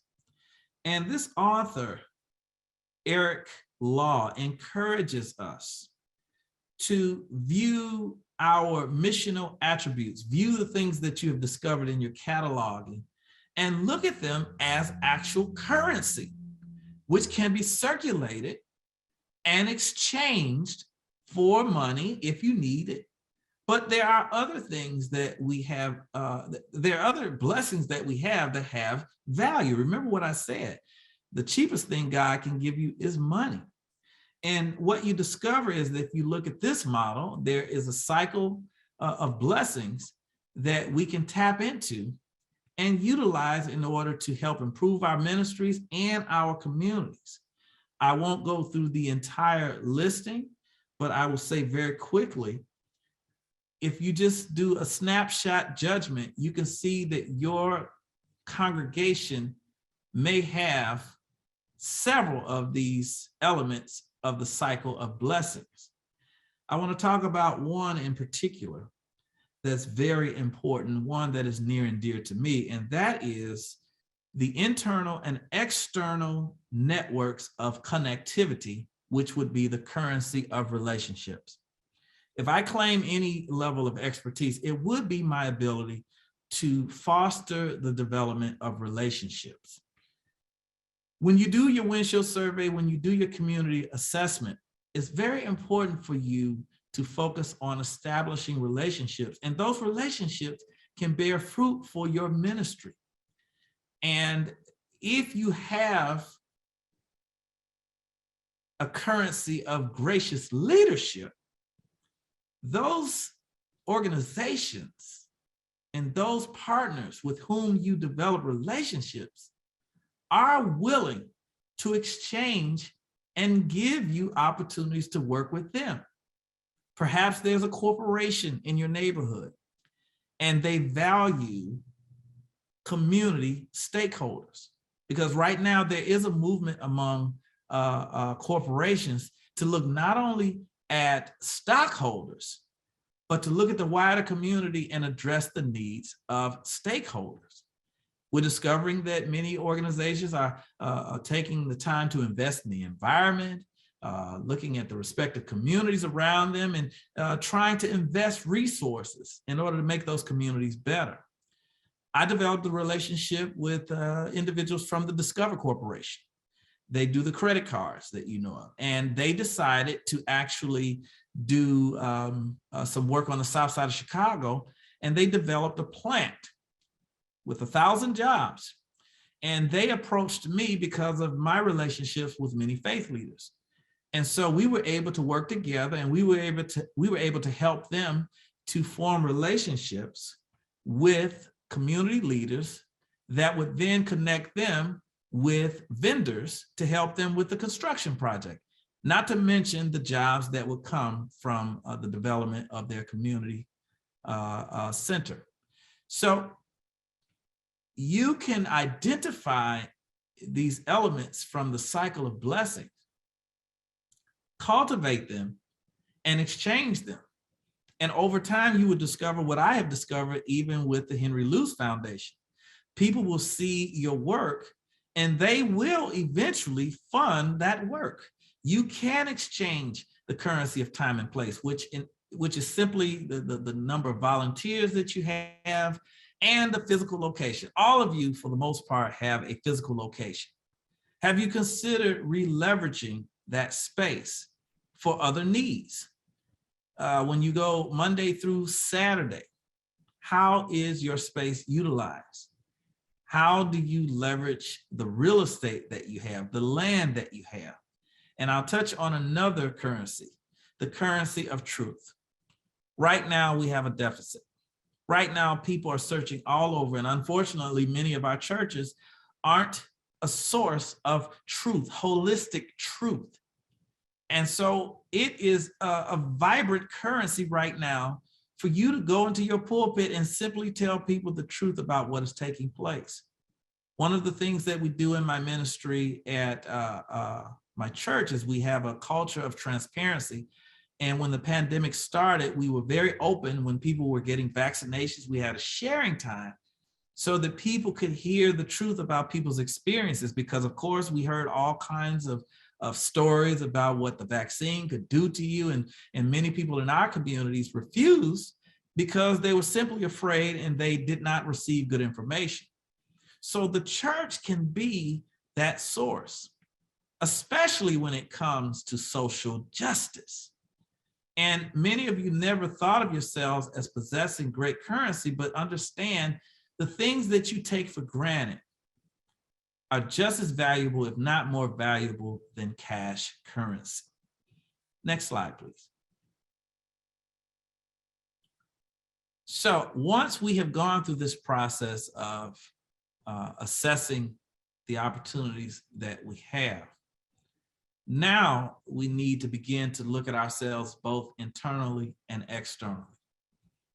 Of course, number one, assess the spiritual currencies that are prevalent in your congregation. And then I advise you to take the time to teach stewardship, not just simply teachings about money. Many of us have heard the scripture, will a man rob God? We hear that over and over. Let me tell you something. You are not going to guilt people into giving. People give more when they feel energetic, when they feel vibrancy, and when they feel love for the thing that they are giving to. And so what you want to do is teach stewardship on a regular basis. Create opportunities within your congregations to tell people what it is to give. Let Black people know that they are philanthropists. Quite often, we look at people that are billionaires and people that have excess resources, and we think that they are philanthropists, when in fact, Black folk are some of the most gracious philanthropists in the land. We give money to education. We give money to the arts. We give money to our churches. We are philanthropists. Understand that. And we have to remind our people what philanthropy is. It's simply being a great steward over the resources that you have. And lastly, I'm going to talk about this word affinity. In fundraising, this is a very important word, because affinity is what drives an individual's love. And that is the best way to get people to give. Tap into their affinity. One of the things that I did at my congregation is and we praise God that we actually have a surplus. I began to identify passions within the congregation. We have a congregant who is a professor. So we took resources from the congregation and we started a scholarship at that professor's college. I have another individual that volunteers at a family resource center. So we took portions of our offering and we invested in that resource center, and we invested in multiple community groups that were right outside our doors. And we leveraged the resources that God gave us. But what does that do? That excites the members of your congregation. When they see that resources are being invested in causes and spaces and places where they have a love and an affinity, people are more willing to sow into your ministry. To the point where with my congregation, I have individuals that aren't a part of our congregation that sow graciously, because they say, well, we see what you're doing. We see how you're using the resources, so we want to support you. Externally, continue to identify the assets in your community. Continue to seek out the businesses and the education spaces and the spaces that exist, and continue to try to locate, assess, and build relationships with them outside, outdoors. Communicate with them. The one thing that you want to do is to communicate and gain trust so that people know that you are who you say you are. And I want to continue to use this word: partnerships, partnerships, partnerships. You cannot do this thing alone. And you must begin to build your ministries based on these partnerships, based on what you can be in that ecosystem where you live. And then lastly, here's this word again: affinity. Not only should you focus on your congregation and the affinity within, but find out the passions of those who are around you. What are they concerned about?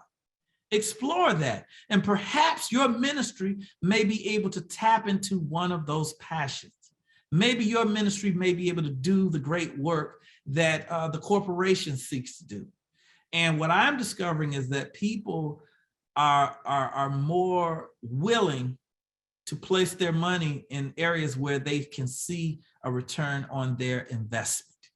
People want to invest in their faith communities.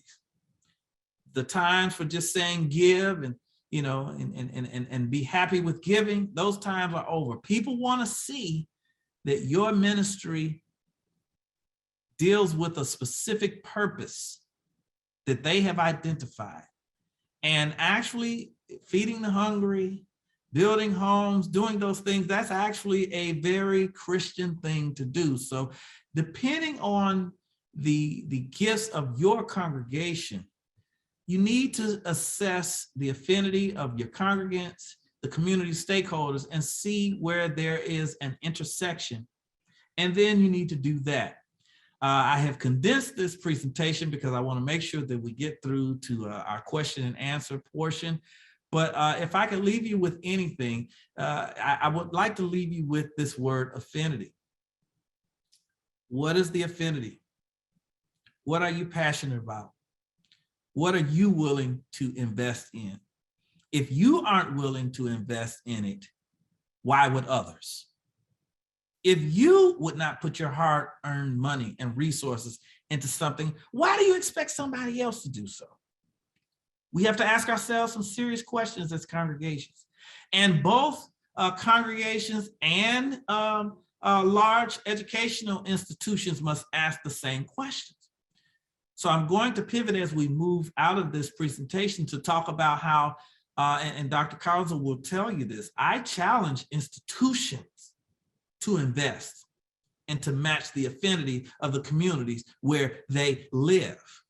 And so what you're going to see is a video presentation that covers some work that we've done at the Chicago Theological Seminary by focusing on congregations and communities, because institutions are accountable. Institutions must address a need.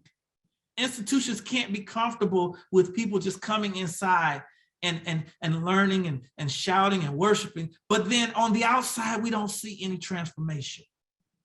And so what you see and what you will see in this next video is one attempt to lead an organization to invest in the surrounding community.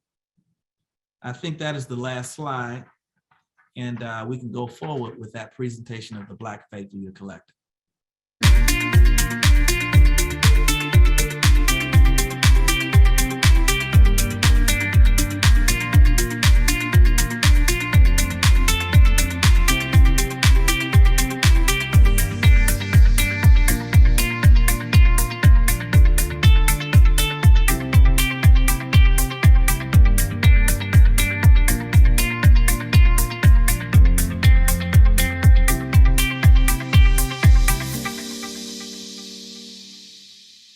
My name is Reverend Brian E. Smith. I'm Director of Strategic Partnerships at the Chicago Theological Seminary.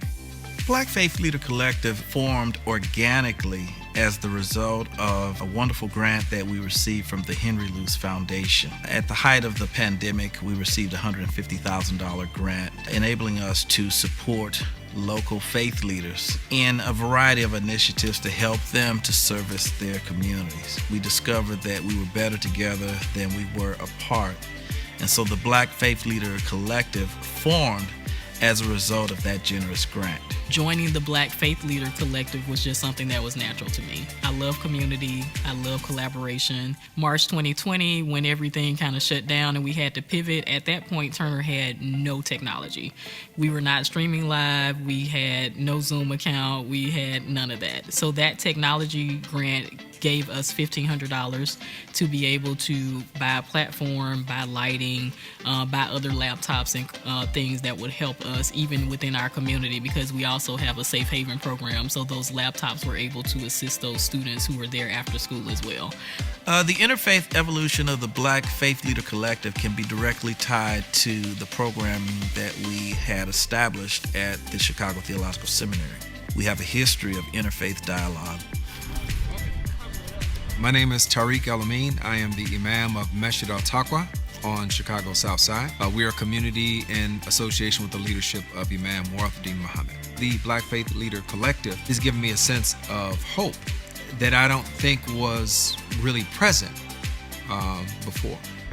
Today we are passing out coats, hats, gloves, winter wear to the community members here right outside of Masjid Al-Taqwa. We're just flagging folks down and passing out warm clothing. We've got these shared problems. We live in the same neighborhoods. We got the same families. Too often our faith has been a source of division as opposed to allowing us to see the larger picture.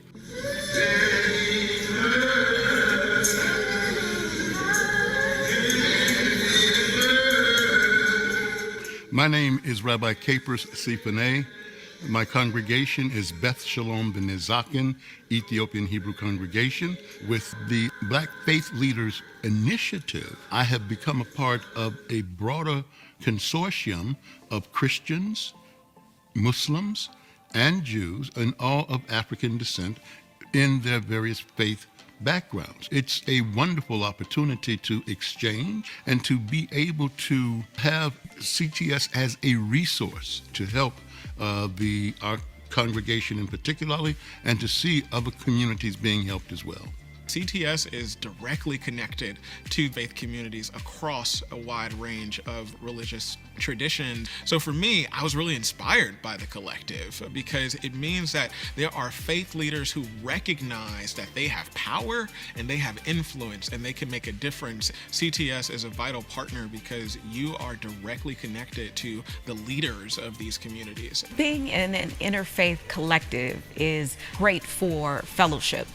It allows us to communicate one with another and get the opinions of others who are in the community and how they are faring. My name is Reverend Reginald Thaddeus Burke, Senior, and I'm the pastor of Bray Temple CME Church. The strengthening of our leaders program at CTS has been awesome and wonderful. It's a great group, a network first of all, support for one another. Second, the collective and the group has provided grants and funding and ministerial support and outside resources to help us advance our reach and our outreach to the communities. The collective has instilled in me through conversations, through webinars, through teachings, through dialogue with community members, that it does not matter how small you feel you are.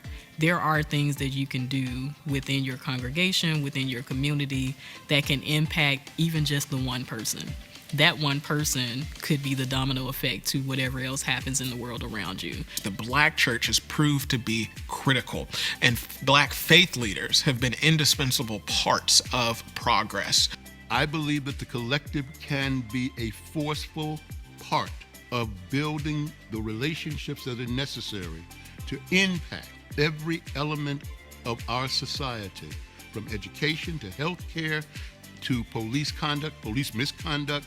We can address it, and we need to address it. My hope is that this initiative lives beyond the early founders and the early organizers. I hope that we can actually launch a movement that causes all people of faith to come together regularly. It should be normative that we come together to solve the major issues facing our world.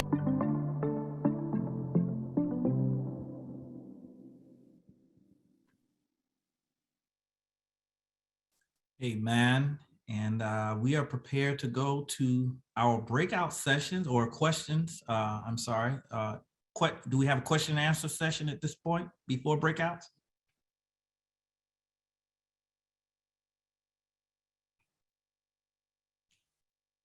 Any questions, commentary? Brian, this is Dr. Kauser. I'm just looking at the chat, and what I see here is just accolades for your presentation, for the learning. Tremendous support for this learning. I think we go into breakout at this point, and then we come back to you after discussing these excellent questions and with much richer questions to posit to you, if that's okay with you. Yes, that's fine with me. All right, thank you. As I said, I am Brian Harrington, and I served as a pastor or co-pastor of Baptist churches in North Carolina and Virginia for 13 years. But as of all of 2 weeks ago, I launched a new organization of one that I am calling Faithful Justice, the place where our deepest faith commitments inspire us to seek justice for all of God's beloved children. If you're interested in learning more about my fledgling ministry, including how to find weekly homilies inspired by the weekly text of the Revised Common Lectionary, please feel free to visit faithfuljustice.org. End of shameful promotion. Or shameless promotion, I guess I should say. So let us begin. On May 30th last year, my wife and co-pastor, Ashley, and I preached our last sermons as co-pastors of a Baptist church in Martinsville, Virginia. We had resigned, but not because we had other ministry positions or secular jobs for which we were leaving. No, we left because we felt beaten up. And for the sake of our own health, mentally and physically, we decided the best option, the only option, was to walk away. Next slide, please. Our former church was in a precarious position, even before we arrived 5 years earlier. Martinsville, once the city with the most millionaires per capita in the whole country, had been devastated by the forces of capitalism and greed that sent thousands and thousands of furniture and textile manufacturing jobs from the city and its surrounding communities to newly built factories halfway across the world. The resulting decrease in population and wealth was crippling. And the church, built in the 1930s in a thriving white working class business and residential district, now found itself located in a neighborhood that no longer reflected the demographics of the white middle-class people who worship in the building. The atmosphere of a declining church in a declining neighborhood in a declining region was nearly devoid of hope and ripe for discontent. Next slide, please. And please excuse my picture from the Broadway musical Avenue Q with its famous, among some of us, I guess, song, "Everyone's a Little Bit Racist." For our ultimate demise as co-pastors of the church, the presenting issue in the conflict was COVID-19, particularly anger that we had continued exclusively worshiping virtually for too long. But as my therapist extraordinaire, the Reverend Dr. Ron Wachs, often says, the issue is seldom the issue. One of the deeper issues, at least the one with the most energy, was a building outrage that we preached too often about issues of social justice, particularly race. Ashley was scolded for preaching about racism and white supremacy because, according to one church member, quote, "We don't have any racist or white supremacist in our church." But I created a fury with one line of a sermon that I preached in the summer of 2020, the first summer of the coronavirus pandemic and the summer of the so-called racial reckoning, following the murder of George Floyd and the unjust killing of Breonna Taylor. In that sermon, I referenced an instance half a century ago of a congregational decision for racial exclusion, and the narrative that developed about that one sentence was that, quote, "Brian called our church racist."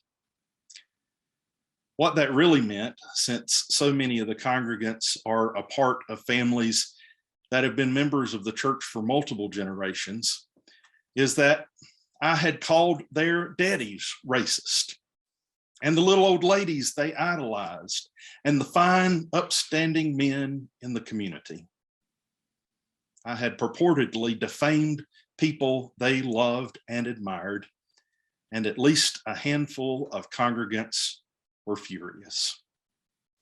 They did not want to even entertain the idea that they, their forebears, or their church might be racist.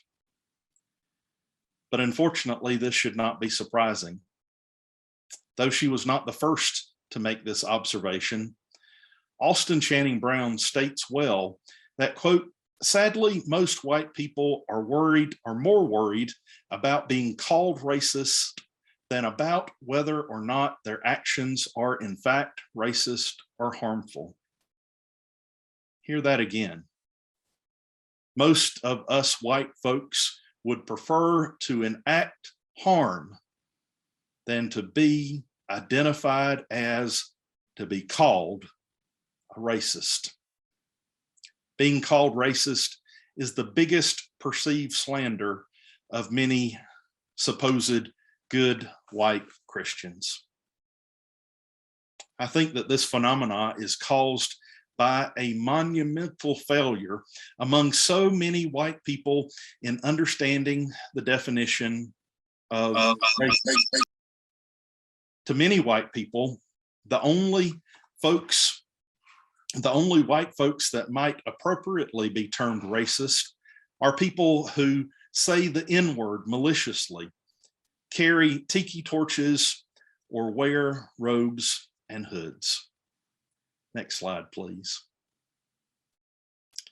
So let us then give a more proper definition. First, race is a social construct.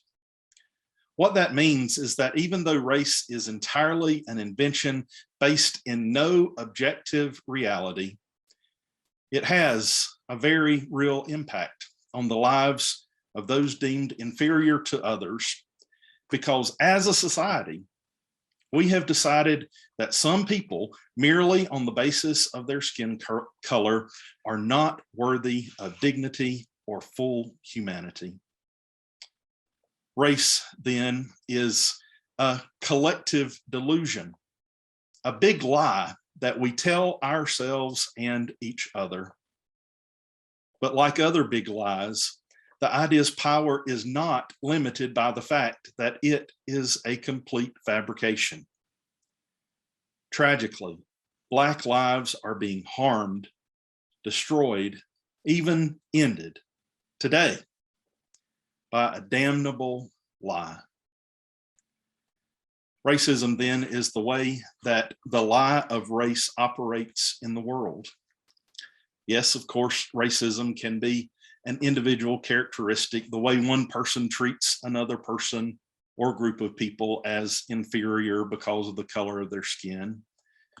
But much more destructive, even, is our collective racism, the racist thoughts that have infected our structures and systems such that they produce, often without active malicious intent, racist actions and racist outcomes. These are the systems that produce worse medical outcomes for Black Americans, even though doctors are not intentionally trying to hurt their patients, and creates an enormous wealth gap between Black and white people in this country, even though discrimination in home buying or in starting a business is illegal. Racism is so ubiquitous that insidiously infects us all, often beneath our awareness. Or as the Racial Equity Institute in Greensboro, North Carolina describes it, racism is in the groundwater, such that it is impossible to live in this world without ingesting its toxicity.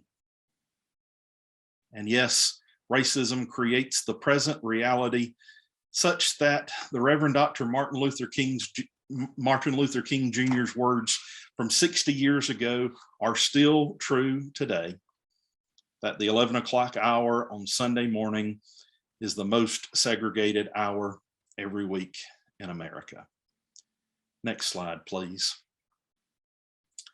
So while I did not intend to call my former church racist, the reality is that the white church in America is broken, specifically in our egregious actions of replacing the gospel of Jesus Christ, which proclaims that God loves all people, with a white supremacist gospel that pretends white people are more worthy of dignity and love and full humanity than those who are not deemed to be white. Another way to say this is to state unequivocally that the white church in America is infected with racism. The white church is racist. White churches are racist. We are racist and we don't even know it. And we are shocked and offended if anyone suggests that we are. Next slide, please. This problem necessitates a solution. The Church of Jesus Christ must not perpetuate lies, but proclaim the good news of God's love for all of us. The white church in America, perhaps for the first time ever, needs to become faithful to the gospel. As such, my project sought to learn from white pastors who are striving to lead their predominantly white congregations to become faithful to the gospel by leading their church in the work of racial justice.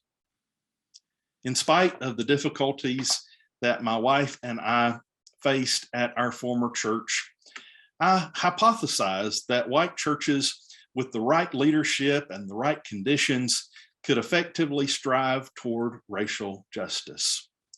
Next slide, please. Therefore, my research asked to state it simply, why these pastors and why these churches? That is, what motivated these particular pastors to strive for racial justice when so many other ministers, even some with strong convictions, are not leading in this way? And what allows these particular churches to be receptive to this kind of leadership when so many churches are resistant?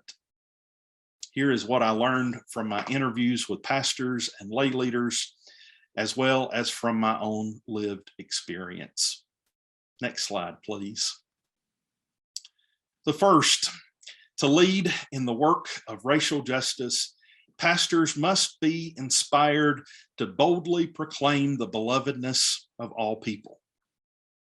The pastors that I interviewed talked about experiences that have transformed them, some from their earliest years and others later as teenagers and adults, that fueled their desire and continues to motivate them to work for racial justice. One pastor remembers as a young boy seeing his father model for him the Christian and human necessity of treating all people, irrespective of their skin color, with dignity and respect, and was so inspired that he, even as a teenager, was willing to fight the status quo and break down entrenched racial barriers of the Jim Crow South in which he lived. Indeed, he both challenged his pastor's reticence on talking about financial and racial justice and worked to undermine his church's segregationist policies. Another pastor became aware of race as a kindergartner when he was the only non-Black child on his school bus.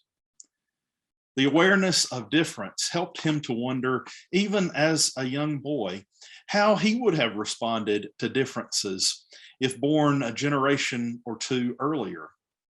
Specifically, he wondered if he would have been among the few white allies in the civil rights era. And he also remarked, by the way, that he doesn't have to ask that question anymore because that opportunity to be a part of civil rights work is very real and available today. Two other pastors began to be transformed into understanding the belovedness of all God's children through overcoming religious bigotry, which opened the way for transformation about racial bigotry as well. For each of these pastors, the message that we learned in Sunday school, that Jesus loves the little children, all the children of the world, was obscured by the hate that we ingested from the metaphorical groundwater. But each of these pastors had transformative experiences through which they learned again that we are all beloved children of God. And they all deeply desired to share this conviction with their parishioners and lead them into striving for racial justice too. But of course, not all people in every church are prepared to follow their pastor's leadership, which leads to the second lesson from my research. Next slide, please. So second, the right conditions must exist for the congregation to follow the pastor's leadership in working for racial justice. All of the pastors that I interviewed in my research had a high level of conviction in leading toward racial justice, but only some of the pastors ministered in churches in which their congregants shared similar convictions. In my sample, the folks that I interviewed, the pastors of half of the churches were driven by both internal motivations, their aforementioned convictions, and by external factors in their ministry context that allowed them and even pushed them to work for racial justice.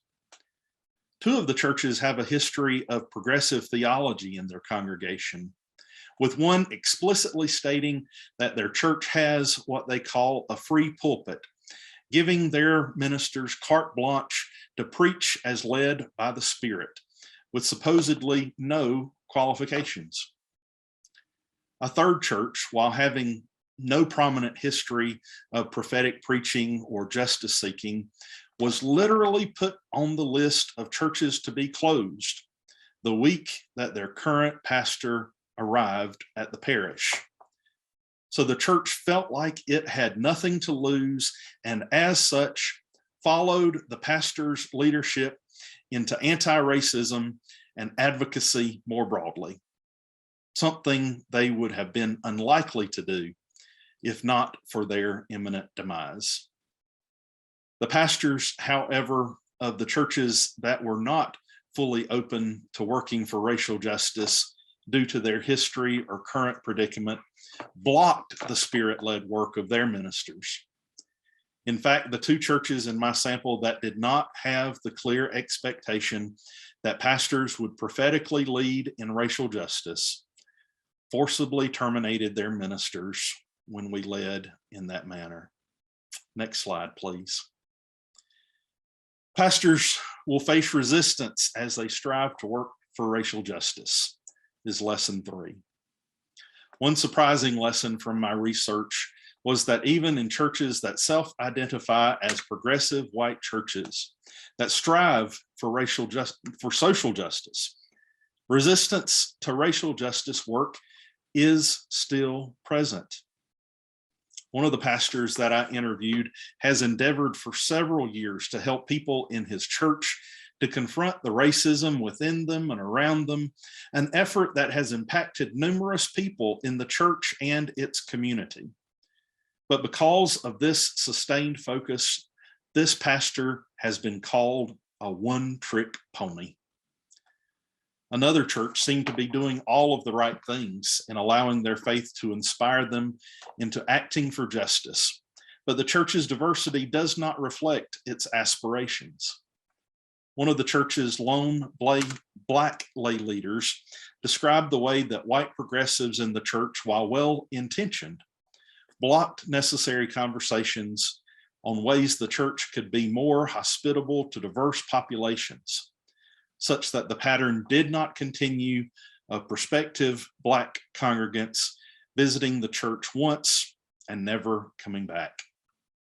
The pastor of another church talked about the difficulty in getting his congregation to work towards racial justice compared to the relative ease with which the church became fully welcoming and affirming of their LGBTQ plus siblings.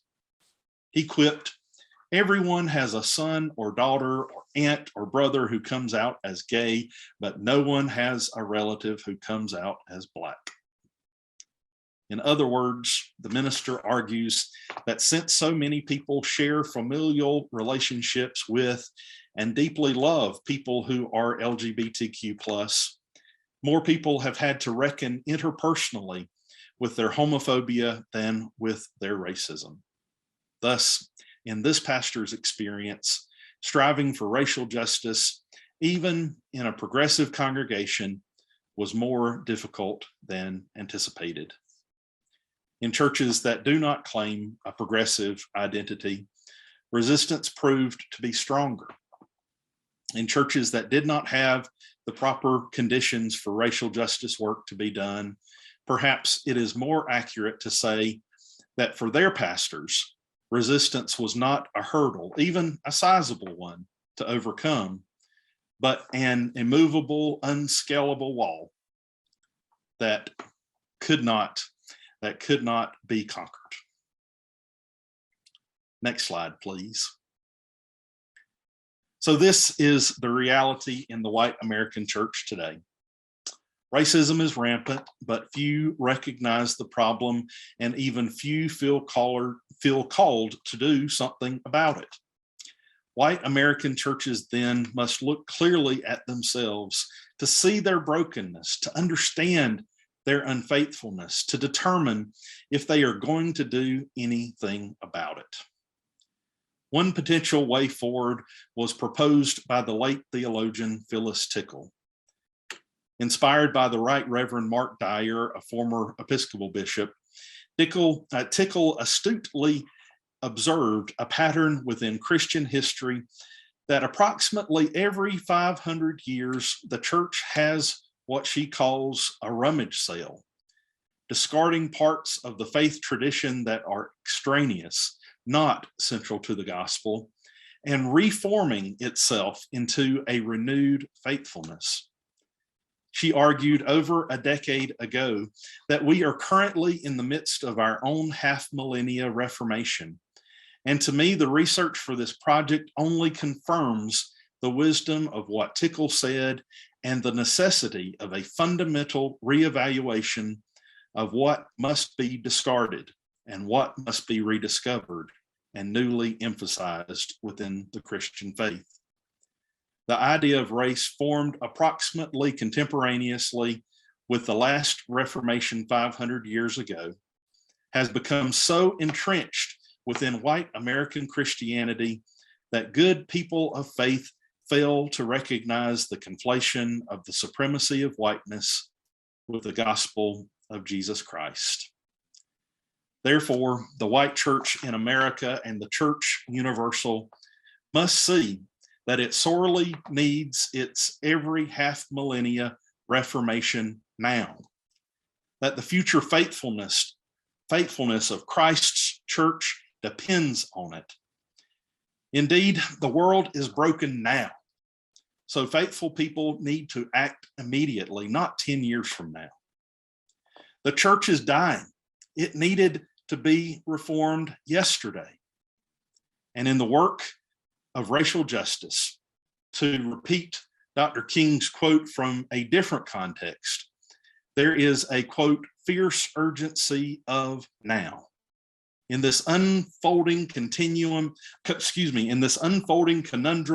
of life and history, there is such a thing as being too late. We are already late, centuries too late for countless acts of violence against Black lives. But for today, we are not too late. For tomorrow, we still have a chance. So it is up to us. We can be the bearers of abundant life and liberation. We can be witnesses to hope and love. And we can do it alongside the God who calls us and loves us all. The challenge is that much work remains. May we all, echoing the repeated exhortation of Dr. Angela Cowser, press on.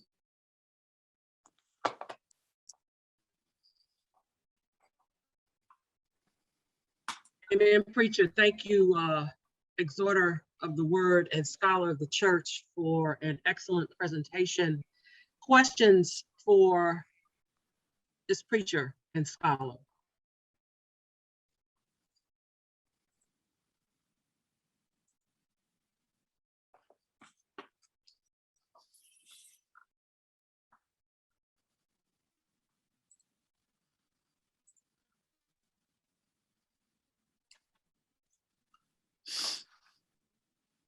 Dr. Cowser.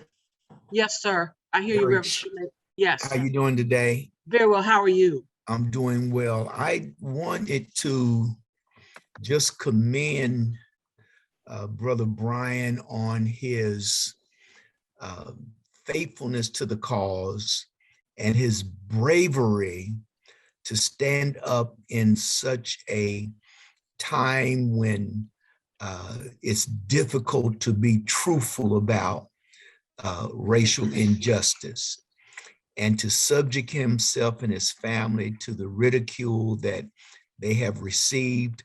I believe that there are some stars laid up for your crown.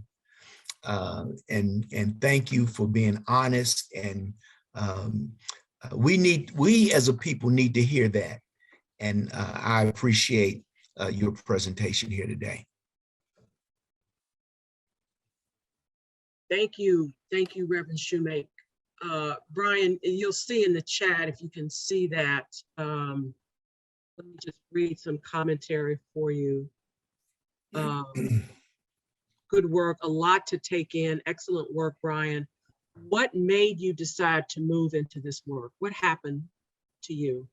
Yeah, and I just want to say thank you for that last comment. And I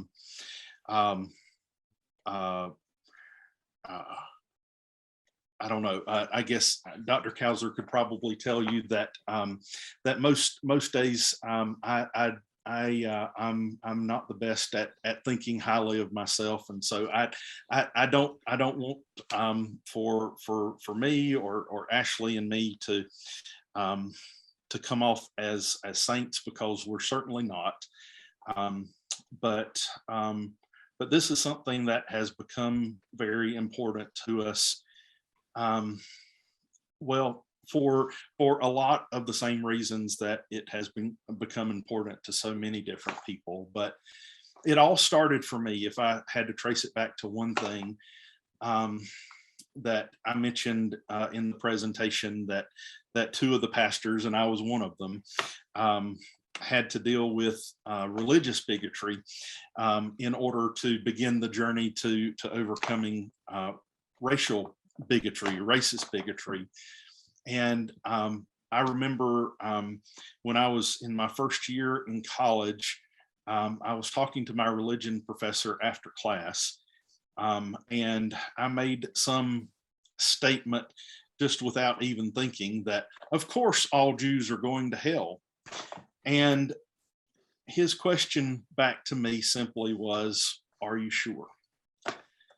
And that question changed the trajectory of my life, from being a part of a church that was far more conservative than I wanted to imagine growing up, and that talked nothing about racial justice at all.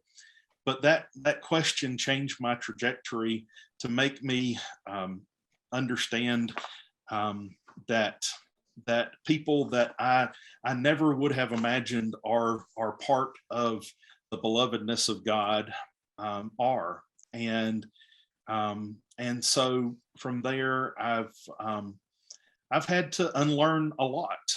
And in my first version that I wrote of this presentation, at some point I was going to say, my name is Brian Harrington and I am racist.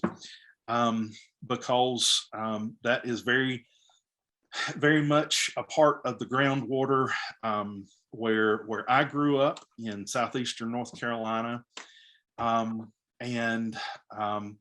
there are so many lessons that I have had to unlearn along the way. And I don't know. Sometimes I joke that I've been radicalized by Twitter, but Twitter has been a place that has allowed me to hear so many different voices that are different from mine. And I will always be thankful for opportunities that I have to continue listening to people who are different from me and continue learning, because gosh, I still have a long ways to go, and just hope that I and all of us can continue to strive toward a much more hopeful future.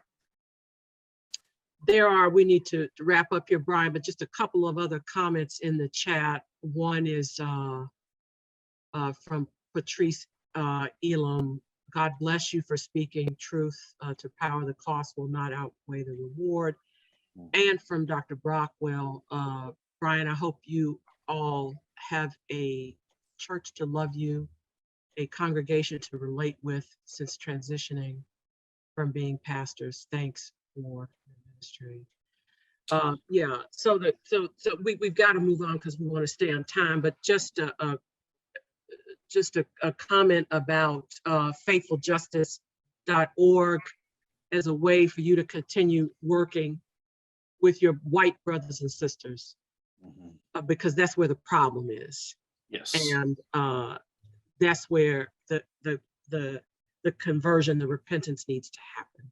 So to commend you on that work, and that Louisville Seminary will continue to be a partner with you in that work as you proceed. And for Amy Figg and for Sheila McNeill. Thank you so much. Thank you. Reverend Claudette, I think the floor is yours, but before we do that, Reverend Amy Figg, there was a question from Dr. Brockwell that if you would give it 60 seconds, and that is, what has been the reaction within St. John Lutheran Church to your research and your work?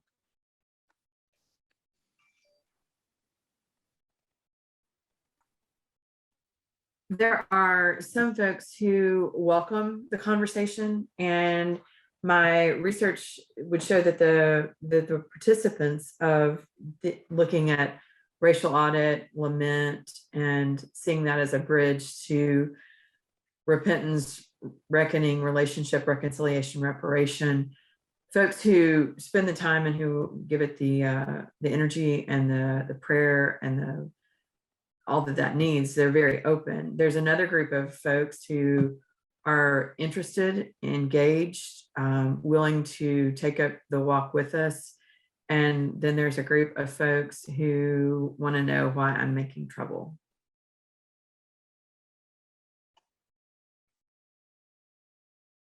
So it's really varied, if I'm hearing you correctly. Yes. And this would be a bit of an overstatement, but I see a little bit of generational theory playing out in the predominantly white congregation. Thank you, Amy, for fielding that question. Reverend Snorton, the floor is yours to close out today, to prepare us for tomorrow. Thank you. All right. We are going to invite you to join us for some lecture series that will be going on in March. The first one we are inviting you to join us for is the Edward Lecture Series. The Edward Lecture Series honors Dr. George Edwards and his wife, Jean Edwards. Dr. Edwards served Louisville Seminary for 27 years as a professor of New Testament. Together, the Edwards shared a ministry that was active in Christian efforts of peace and social justice. The dates for the Edwards lectures are March the 22nd and March the 29th, 2022. On March the 22nd, Dr. Camille Brown is our facilitator from the Archdiocese of Baltimore, and the theme is the Black Roman Catholic tradition. On March the 22nd, the facilitator is Dr. David Goatley from Duke Divinity School, and the lecture theme is Black Baptist traditions.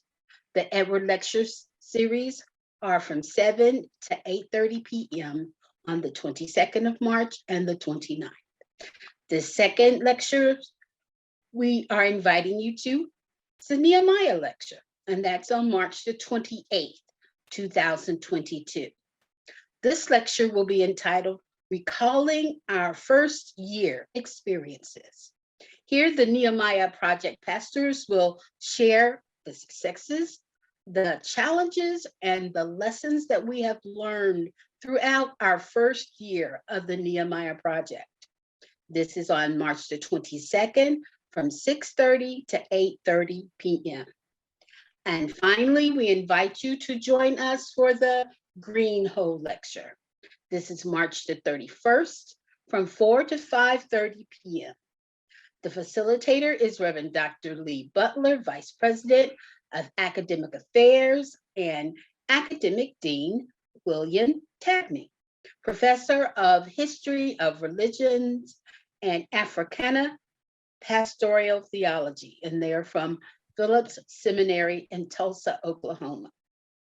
The theme of the lecture is mental health, specifically as it relates and affects people of African descent in light of the COVID-19 pandemic. You can join us, and we ask that you visit lpts.edu/. upcoming events in early March to register for these webinars. They are free, but we do ask that you register. And finally, this evening, beginning at 7 p.m., there will be a closed meeting of the Nehemiah Project pastors and leadership members. This meeting begins at 7 p.m. and it is a closed meeting. We hope that you have enjoyed your time with us today. Dr. Miller. Once again, I'd like to thank all of you for our time together. What an exciting time we had. All of the great presenters, and it has just been wonderful. I don't know about you, but I can't wait until tomorrow. Yes. Please pray with me. Oh, you of love, you of joy, peace, and hope, we thank you for our time together.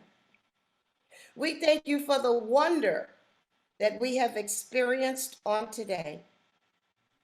We also thank you as we recognize those leaders, Dr. Pollard, Dr. Cowser, for leading us into this fantastic mission. God, you have blessed us individually and collectively, and for that, we give you thanks. What a joy it is to know that it is you who is at work in each of us through your Son, Jesus Christ, and by your Spirit. So forgive us, Lord, when we lack the assurance in you, when we doubt that you are really working for our good in every circumstances of our lives. Increase us, oh God, with more love. Help us to depend more on you. Fill us with your joy. Give us that hope that we need and that confidence.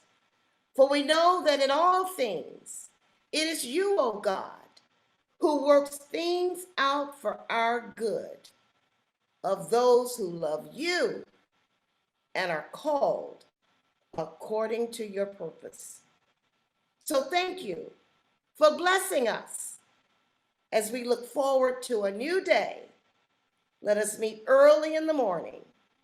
This is my prayer in the name of Jesus. Amen. Amen.